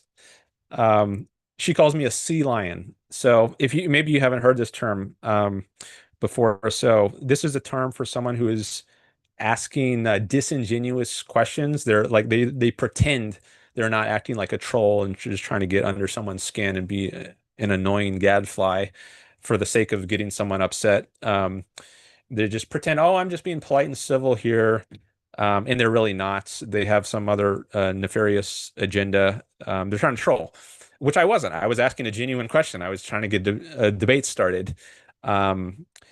So she's saying this sarcastically, like as if she were me. She's, oh, I'm not sea lioning, as of course, like it's obvious. Oh yeah, that's what you're doing. And then she's like, okay, dude, yeah, like I really believe that. That's the idea behind the thought. Let me just play that again. Okay, Dan Norton has responded. Sure, I've seen you lots of places on YouTube. Hold on, I think it keeps moving around. What did you say? Sure, I've seen you in lots of places on YouTube where your name has been said, and I saw a clip where you said you were a communist, but you haven't defended your claim that it was a troll question. I've been polite. Are you not open to polite, challenging questions? Not open to civil debate? I'm not sea lioning, BTW. Yeah, okay, dude. She shows a bit more in a second. Lol, that impression. I could probably do the whole thing and like sound exactly like her. We can debate King, but you're fucking trolling, dude. Okay, so she doubles or triples down there or quadruples down there on the trolling claim. She says, now she said, we can debate King. She's calling me King. But you're effing trolling, dude. Now, before she said, I'm not going to do this. We're not going to have a discussion unless unless you concede in this chat right now that you came in here asking a troll question. But now she says, wait, did that go out the window? Is she no longer sticking to that after I stuck by my guns and said, I'm not going to concede that this was a troll question. I was asking a polite, challenging question. Are you not open to civil debate? And now she says, okay, we can debate, King, but you're trolling. Like, Yeah, okay, dude. The whole thing and like sound exactly like her. We can debate King, but you're fucking trolling, dude. and I'm not conceding that ever. I will not concede that. So I don't know if the debate is going to happen. Maybe I should insist that she retract her claim that I've been trolling in order to have a debate before I agree to a debate as a sign of respect. I think you should be respectful to someone, and if you call someone a troll and you smear them as a sea lion, which is a way of saying they're not being good faith, they're being disingenuous. That's an insult or a criticism of that. They're not being good faith. It's kind of a way of saying someone's not being honest. Should I have a debate with someone who says that about me? Maybe I should put my foot down and say, no, I'm not going to debate you until you retract your claim that this was a troll question. Um, all right. And then, yeah, someone in her chat says shortly after this that what I wrote, the thing that she just read about, oh, I'm just asking challenging questions. Are you not open to polite civil debate? This person in chat says it reads like a sea lion, word for word. So let's go to that part. So the thing is, like, if I came in here actually being rude and insulting and trolling, then she could dismiss me for that. She could say, okay, we're not going to debate because you've been rude. On the other hand, if I'm polite and civil, oh, now you're just being a sea lion. So what can you do? If you're not polite, she can dismiss me for that. If you are polite, then you're just being disingenuous. So no matter what you do, they'll try to rule you out. So the only way they're willing to debate you, some of these, maybe you'll call them dirty leftists. I'm not sure if she should go in that category. Maybe, given what she's saying, like if the only way some people, there can be dirty rightists too. It's not exclusive to the left, but maybe some people think the only way they can do well in a debate is to hurl insults and ad hominems and smears, and they want to have that are in their arsenal. They want to have those techniques available to them, maybe because they don't feel they can rely just entirely on their arguments themselves. So they have to resort to these other gutter tactics, you might call them, in order to get the sort of optics that they want in the debate. So I think it's really unfortunate. Like, what am I supposed to do if I'm not polite? Then I risk being blocked for that, right? If I am polite, then I'm not conceding that there was like pseudo politeness and I was really disingenuous and I'm really a troll. So what can you do? So maybe it's best just to walk away when people act like this, and not to. Maybe it's best just not to engage with them, not to debate them, unless they do it on my terms. Which would mean, not calling me a troll without good evidence, which she hasn't done.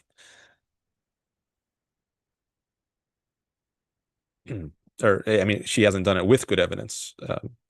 She's called me a troll without good evidence.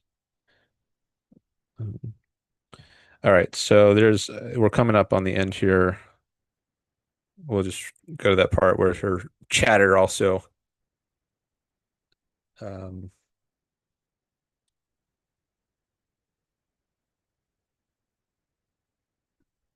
makes the sea lion reference. Did I go past it?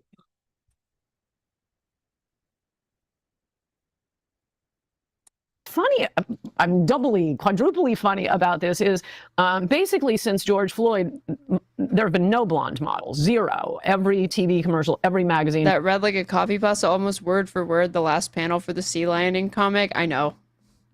Dan Norton knows this. Nope, I do not know. So she's doubling down on the sea lion thing.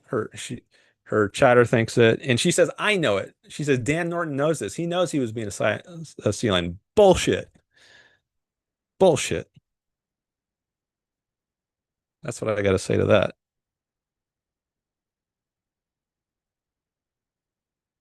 Every TV commercial, every magazine. That read like a copy pasta, almost word for word, the last panel for the sea lioning comic. I know. Dan Norton knows this. Nope. Commercial. You are wrong. You are wrong, Erin. Straighterade. All right, and I say in my next segment, oh, the next one, I don't reply for 10 minutes. Oh, she takes a break. Maybe that's why. Yeah, she takes a break from her stream, so I got to fast forward about 10 minutes. Oh.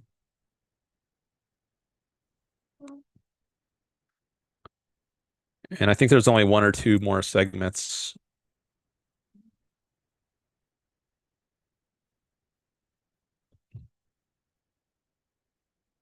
Yeah. Okay. So here's where she's gonna read one of my replies. 25. I'm looking for my chat on the screen. Oh yeah, there it is. Erin falsely implied I'm disingenuous with her sea lion comments.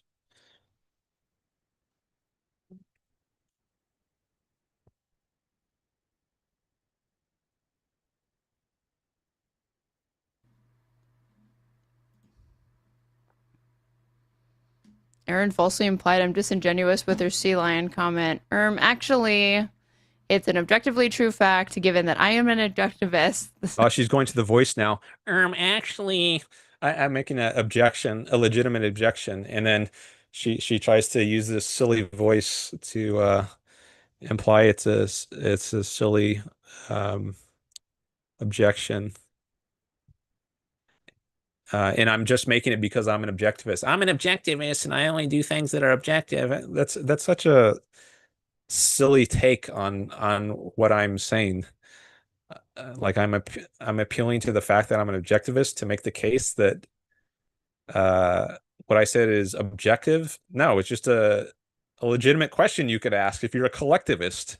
If you're a communist, I don't think you're like making some crazy leap to say, all right, well, I'm a collectivist, not an individualist, so maybe I don't entirely respect the individual. Is that at least a possibility we could explore here? Is this at least a question we could ask? Oh no, you're just being a troll. That's so weak.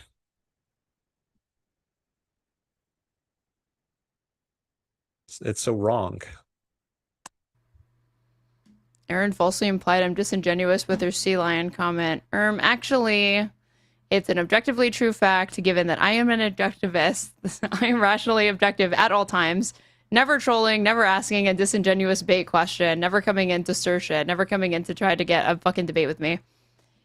I'm holding back so much here, and you have no idea. No, I know. Yeah, she's talking to her moderator right there, who says he's holding back. Dan, just chill, okay? Save all of this like passive aggressive heat for our actual debate. Just chill. It's fine. Okay, now she's calling me passive aggressive. So she was replying to her moderator saying he's holding back. I guess he means he's holding back from banning me. Like maybe her moderator Oscar here, Oscar the sheep.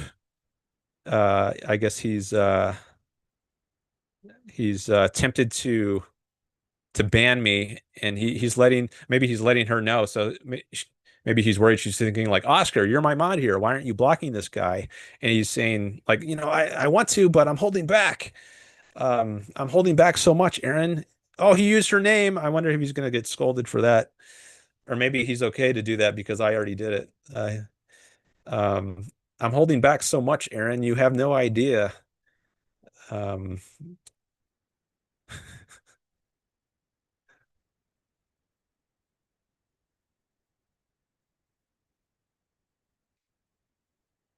and now she said, Dan, just chill.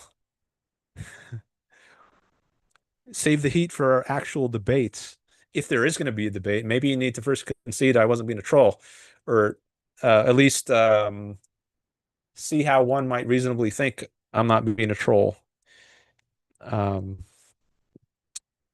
it's at least not uh, out of the question it- as to whether it's right to call me a troll. That's something that should be open to a legitimate question. Just chill, it's fine, she says. Wait, I thought it seems like she's softening her stance. Before, remember, she put her foot down. She said, look, we're not having a debate unless you concede right now in this chat that you came in asking a troll question. And now she says, like, save it for the debate. Wait, we're gonna have a debate?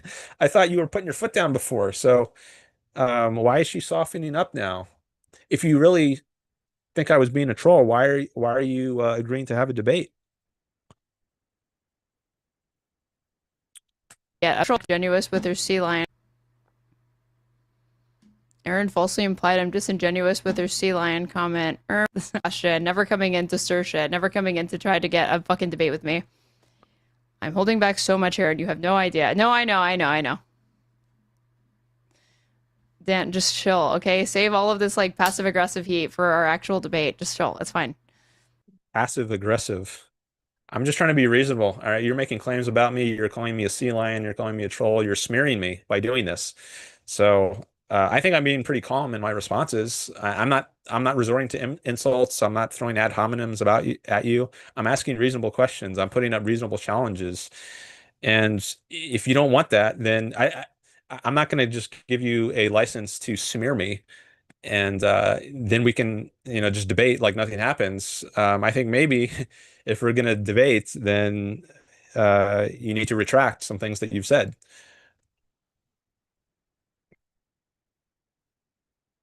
Or maybe I'll change my mind. Like it seems you're changing your mind. Maybe you're softening it up. Maybe I'll soften up and be more open to debate. But right now, I'm not feeling too inclined to have a debate.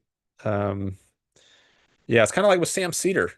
I think he might have crossed the line for me last year in my last call when he was smearing Ayn Rand's and said, I think he was smearing Ayn Rand. And I said, is it just okay to smear Ayn Rand like that, to lies about her? And he said, at one point, he said, like, I think there might be an argument that she should be smeared even more. And after that, I was like, I don't know if I want to have any further calls with this guy. If you're like explicitly okay with just smearing someone, or even maybe smearing someone, like knowingly saying false things about them, um, then that's not good. And I don't think I want to deal with you. So I haven't called Sam Cedar's show, but again, since that last call, because I think he might have crossed the line there, at least my line. Maybe people draw their own lines in different places, but I haven't felt like calling his show since then. Um,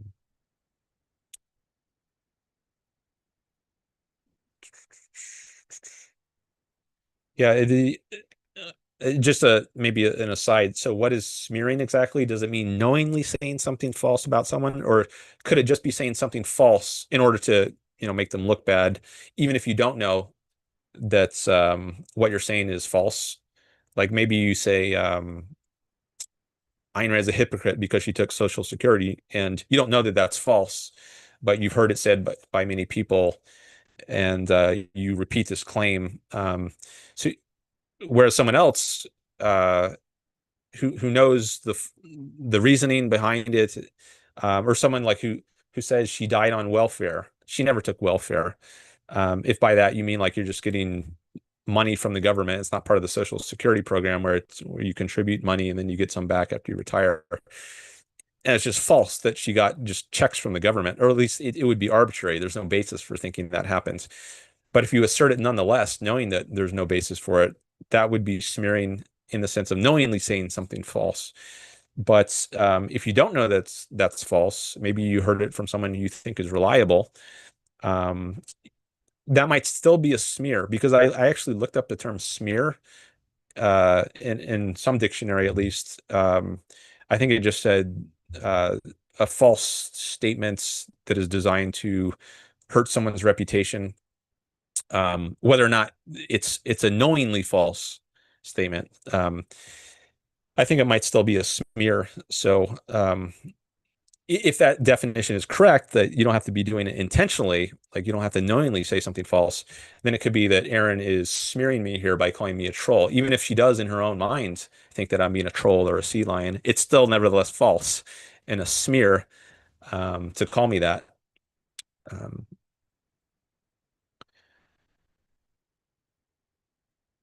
All right. Did I have anything else to say on? No, I think I'm going to forward to the last segment here. She's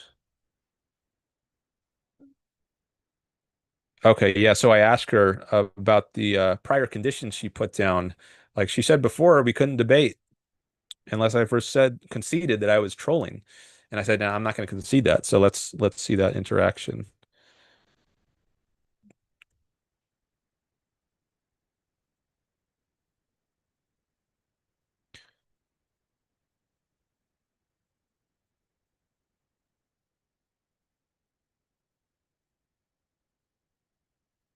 Oh, now the chat has moved. Oh yeah, here it is. You can see it right there. I won't read it because she's about to read it, I think. I'm trying to get better at not being too repetitive here.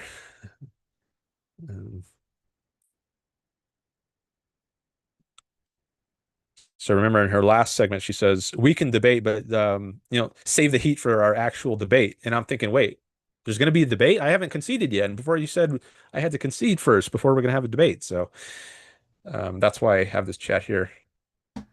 But you said we couldn't have a debate until I first conceded I was trolling, which I wasn't. Dan, I don't give a fuck. Just message me on Discord. We can have a fucking debate. Okay, so now she's given up on her prior standard. She says she doesn't give an F. I like to keep it clean here. We can have our debates. We can have our effing debates.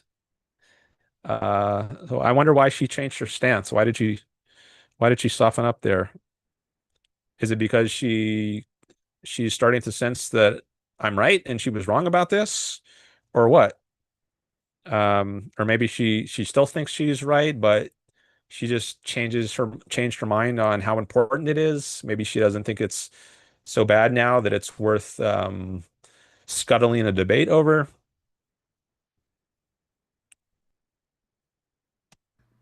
But you said we couldn't have a debate until I first conceded I was trolling, which I wasn't. Dan, I don't give a fuck. Just message me on Discord. We can have a fucking debate.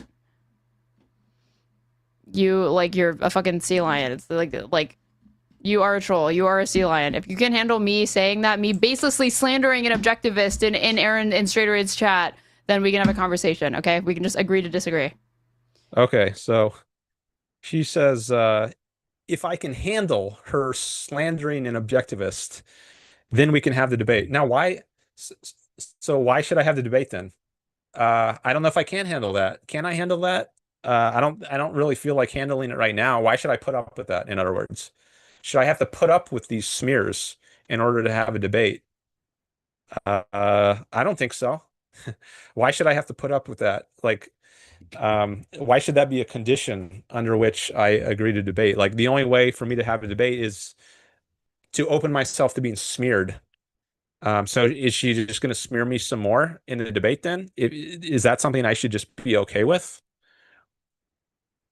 Is that going to be one of her tactics?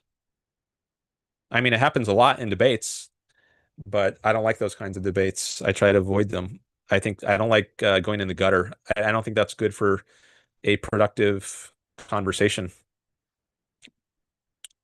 I think if the debate is getting into ad hominems and insults and smears, I don't think it's worth having. Like I don't want to debate with someone like that. if I can't be civil, then I don't think it's a person worth debating. Or if they can't be civil, I don't think it's a person worth debating.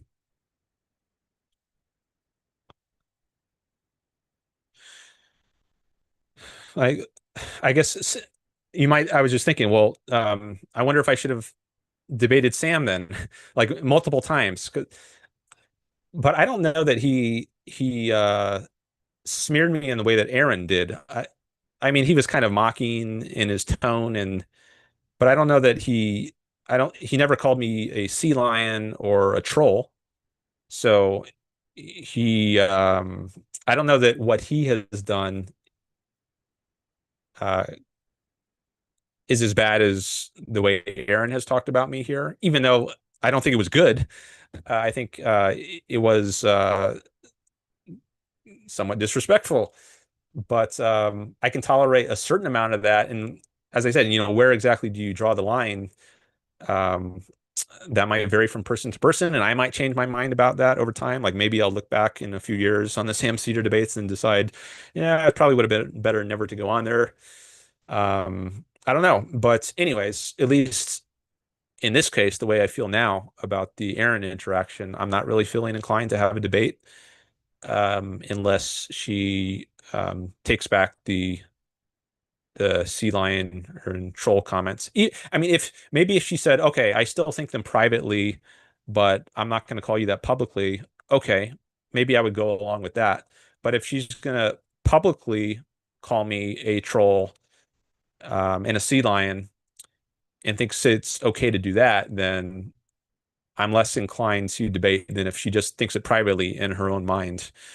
I mean, you can think of whatever you want in your own mind, but I think it's a different issue when you make an accusation about someone when you actually speak it and put a claim out there. That's going to change my attitude about whether I want to engage with you. So if she takes back the public claim and at least says, I shouldn't have said that publicly, even though I still think in my own mind, then I guess that would make me more likely if she said like, okay, yeah, I guess I shouldn't have said that publicly, or at least I take it back now. I wouldn't say it publicly in the future, or at least at this point. Um, maybe I'd more likely want to debate her.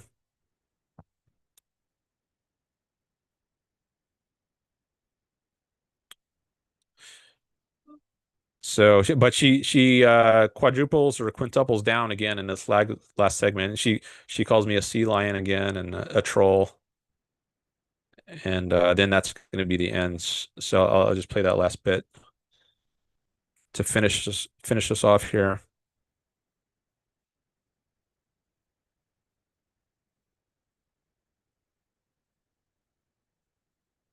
Which I wasn't. Dan, I don't give a fuck. Just message me on Discord. We can have a fucking debate. You're a fucking sea lion. It's like you are a troll. You are a sea lion. If you can handle me saying that, me baselessly slandering an objectivist in Erin and Straighterades chat, then we can have a conversation, okay? We can just agree to disagree. What's your natural hair color? Do you need to dye any gray hairs? Yeah, I do. There's the smear. I just smeared an objectivist, so no. Yeah, when she called me a sea lion and a troll again, I said, there's the smear. And she's like dismissing it. Oh, wow, I smeared an objectivist. Like, who cares? Like, it's not a big deal.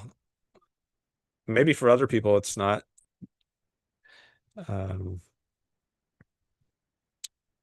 Maybe other people have lower standards on how they expect to be treated. Maybe that's a bad thing.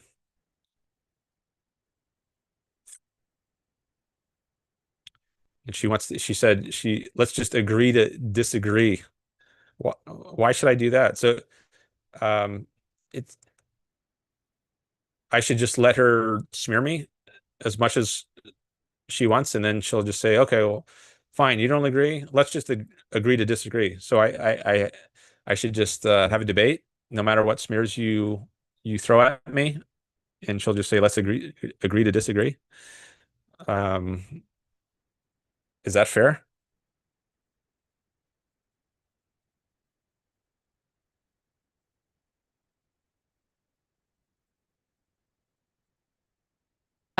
Yeah, I do. There's the smear. I just smeared an objectivist. So no. You're the one who came into my chat and you're bitching, dude. Again, agree to disagree. So I came into her chat.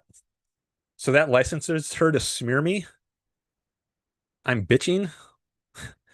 I shouldn't complain if you're smearing me? How does that work? How is that? How does that make sense? So you can just smear people who come into your chat? That's what people should be okay with? And if they're not, there's something wrong with them? Why does it matter that I came into your chat? I mean, I don't know that I'm going to come back to your chat, given the way you've been acting, but the fact that I came there once and you smeared me and I put up some resistance, is there something wrong with doing that?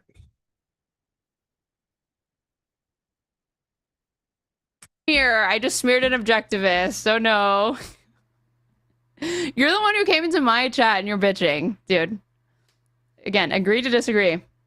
Agree to disagree. Yeah, why should I? Oh, fine. Yeah, I'll agree to disagree, but that doesn't mean we're going to have any future interaction. I think if you want to agree to disagree and then take back some of what you said or say, like I said before, like you wouldn't say that publicly now, then maybe we could agree to disagree and have a debate. But if you're not going to do something like that, then maybe we'll just agree to disagree and not have a debate. And maybe that'll just be the end. We will see. Maybe she'll change her mind, or maybe I'll change my mind. Maybe someone will persuade me I should have a different view of this. But right now, I'm not really feeling like I should have a debate, which is why I haven't contacted her. I haven't contacted her. This happened like, I don't know, a week ago. I don't know the date of this video, but she said send her a DM on Discord to arrange the debate, but I have not done that. And I don't have any plans to do that. Maybe I'll change my mind in the future, but right now I haven't done it. Or maybe she'll change her mind. I don't know. We'll see. But anyways, that's where it stands right now. And I think I say one more thing in the chat, which she does not read. Oh yeah, there it is. I say, not sure I want to debate if you smear like that, but she doesn't read that one on stream. She at this point she goes on to her other issues or reading other parts of the chat. But that's the end of our interaction. So there you have it. That's my interaction with Erin, the communist, aka Straighterade. All right, so that was, I don't know how long that segment was. Let me stop the screen share now. And come back to the chat.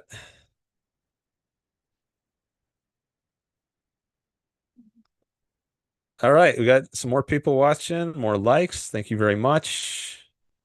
It's good to see.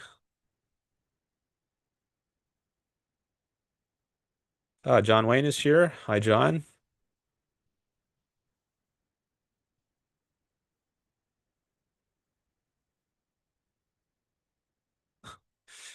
Dutzy says, man with PhD does research, shocks the internet.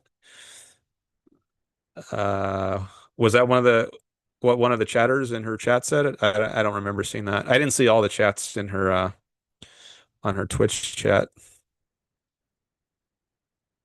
Greg says, damned if you do, damned if you don't. I guess that's in reference to my point that, like, if you're not polite, you can get penalized for that. If you are polite, you can get penalized for that. You're called the sea lion. Mystic of Muscle demonstrates awareness of moral threat.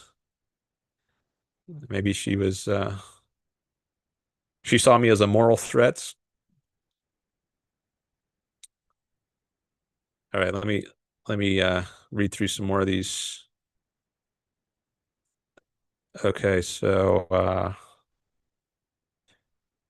the last one I read was Dutzy at 12:47 p.m. Pacific. She said she didn't send me to the gulag right away. Yeah, she never ended up sending me to the gulag. I never got blocked. At least not to my knowledge. Greg says, implying that you did indeed get blocked. What implies that I did indeed get blocked?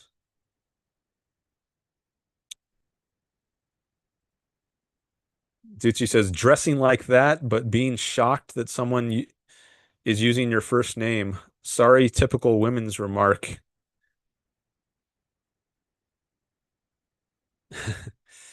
Um,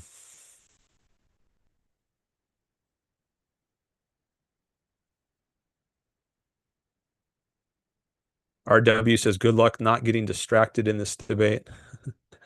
Need blinders. She does wear revealing clothing. Uh, that's true. I guess if someone is distracting you, you can always just turn off the video. Um, Actually, when I do a call-in show, I'm usually not looking at the screen. Like I call in on my phone. Like when I called the Sam Cedar show, I'm I'm just on my phone. I'm not looking at my laptop screen. I guess if it's on Discord, I could see the screen, but I can easily just uh look at move a different window if something's distracting. Um,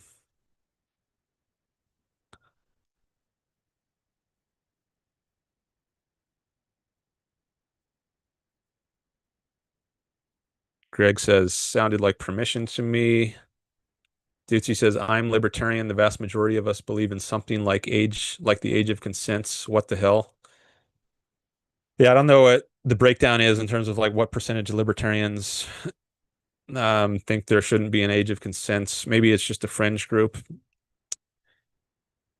I think I might have read about that a little in Peter Schwartz's essay titled Libertarianism, the Perversion of Liberty, which was published back in 1984 or 1985, I think.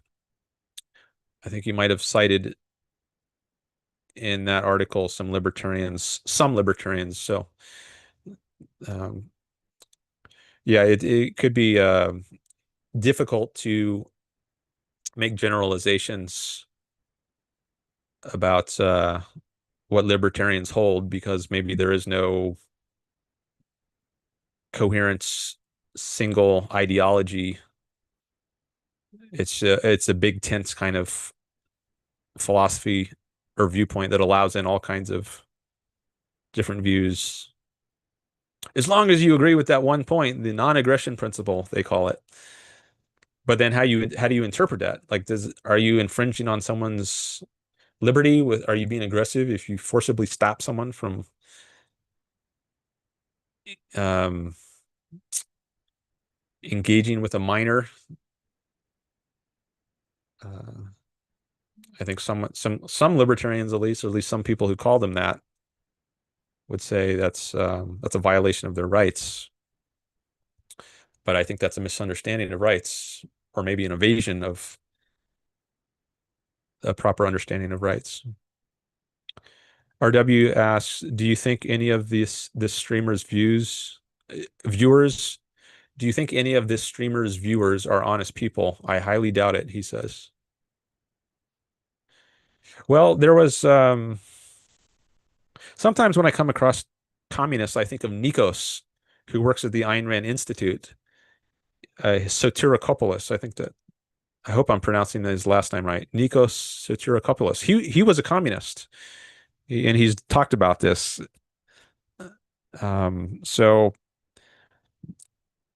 now I don't know if you would say like he was dishonest when he was a communist, or was he an honest communist who, because of his honesty, eventually shed communism and rejected it? Or is it that as long as you're a communist, you have to be dishonest? Um, or is that an inherently dishonest position? I think Leonard Peikoff discusses that example in his article Fact and Value. But he qualifies it in a way. He says, like, if you're a Marxist professor So you've been studying it for decades. You know about the history of Marxism. He says you can't honestly be an academic Marxist. But if we're talking about like someone much younger, someone in their 20s, maybe they're just encountering all kinds of ideologies. They're much newer to the scene. I think it's at least more in like Nikos. I don't know what age he was when he was a communist, but I gather he was maybe in his teens or 20s. But the younger you are, I think the more slack you can cut someone, the less the more likely it is that maybe there's some honest error. And then but the longer someone persists in it, I think the less likely it can be held honestly, because you've just had more and more opportunity to see what's wrong with it.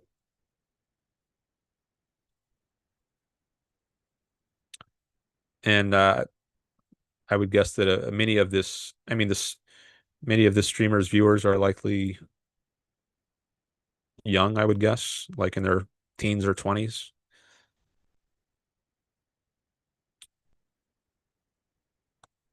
But you can also get a sense by seeing how they react. Like when you do make a counter argument, are are people open to that? Do they consider it and try to respond in a rational way, or do they just flip out and throw ad hominems and smears at you and say you're trolling? So how they engage with objections to their viewpoint, I think, is the sign as to whether they're being honest and in holding this view, whether it's just kind of they're making up rationalizations to avoid having their view challenged, or are they not doing that?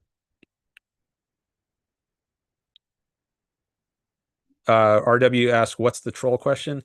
The question I came in to the chat asking was, "Does communism respect the individual?" So that was my alleged troll question.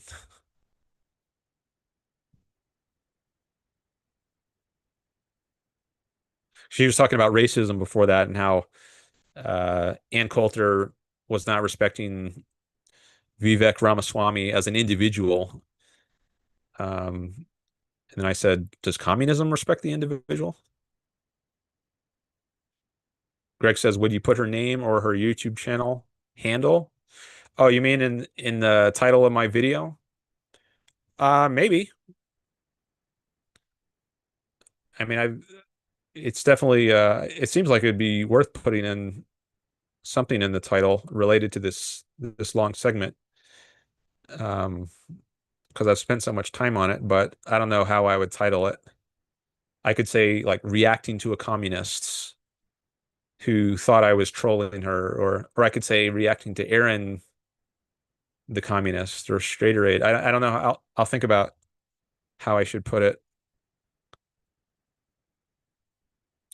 Oh, Greg says in order for one of her patrons to pass the info back to her. Yeah, I think putting her name in it would make it more likely.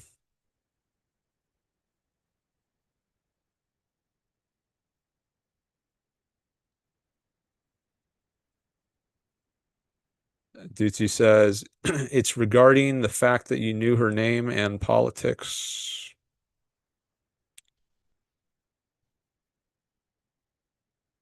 That was at least some of her evidence that I was trolling. The fact that I addressed her by her name and that I mentioned she was a communist.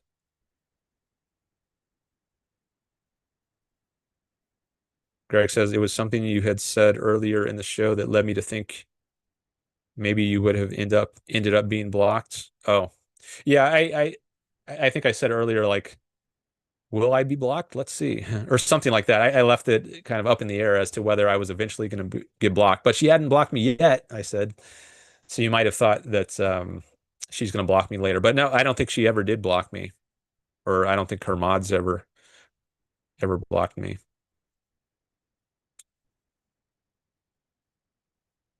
That stream went on for 8 hours, 8+ hours. I was there for like maybe 50 minutes. That whole thing took place over, I think, about, let's see, the last interaction was about 5 hours, 40 minutes. And I started at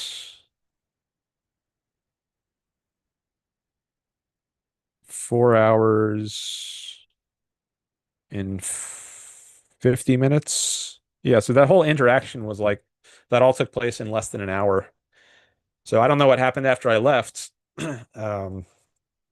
It's possible I was blocked later, but I have no evidence that I was ever blocked. And the way she left it was that we could debate. I have to contact her through Discord. So maybe her mod thought, okay, well, I guess she's still open to interacting with this guy, so I don't need to block him.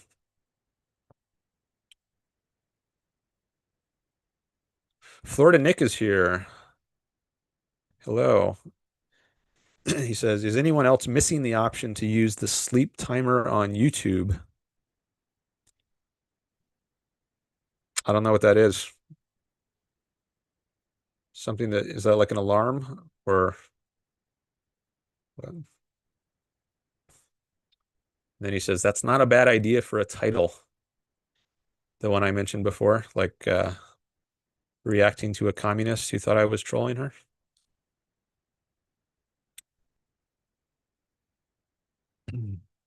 All right, I'm caught up in the chat now.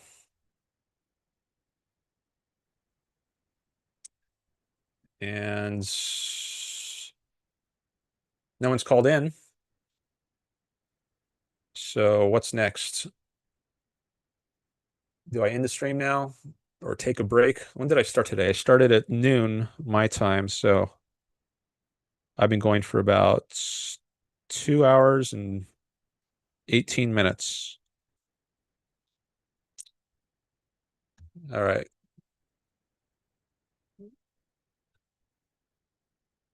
So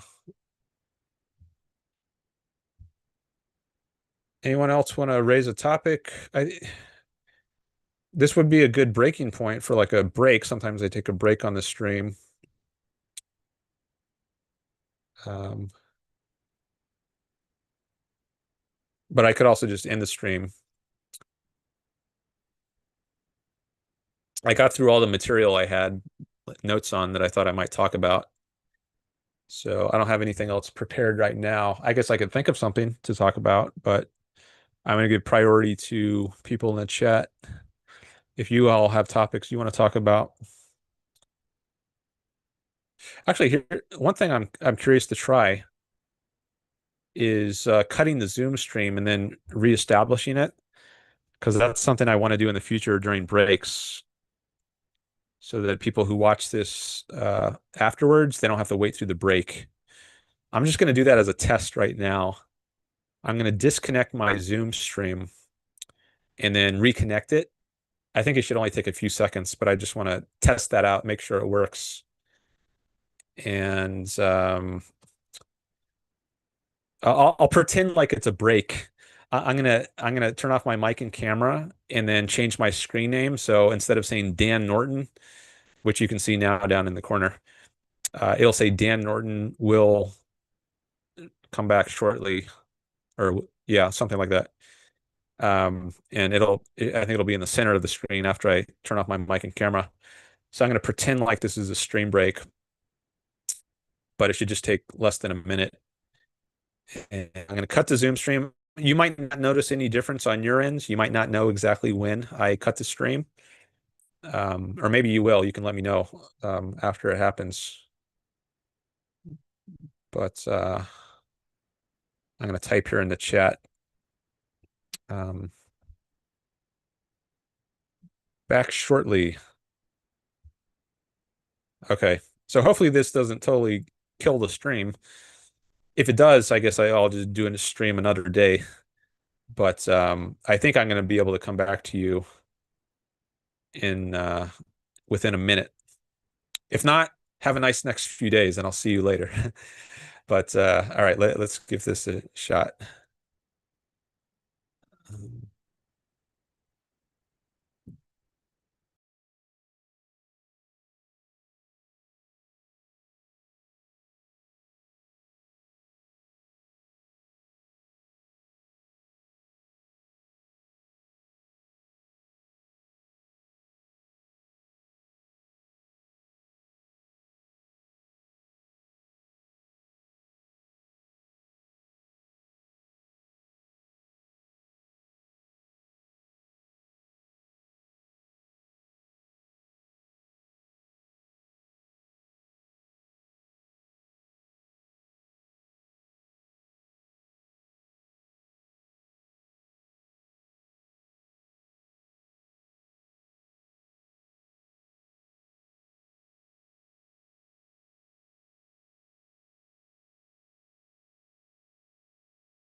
All right.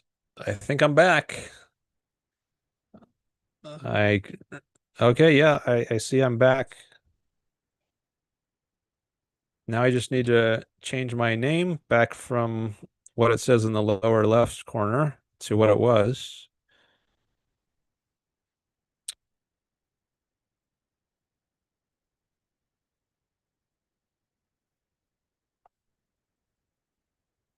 There we go. Change my name.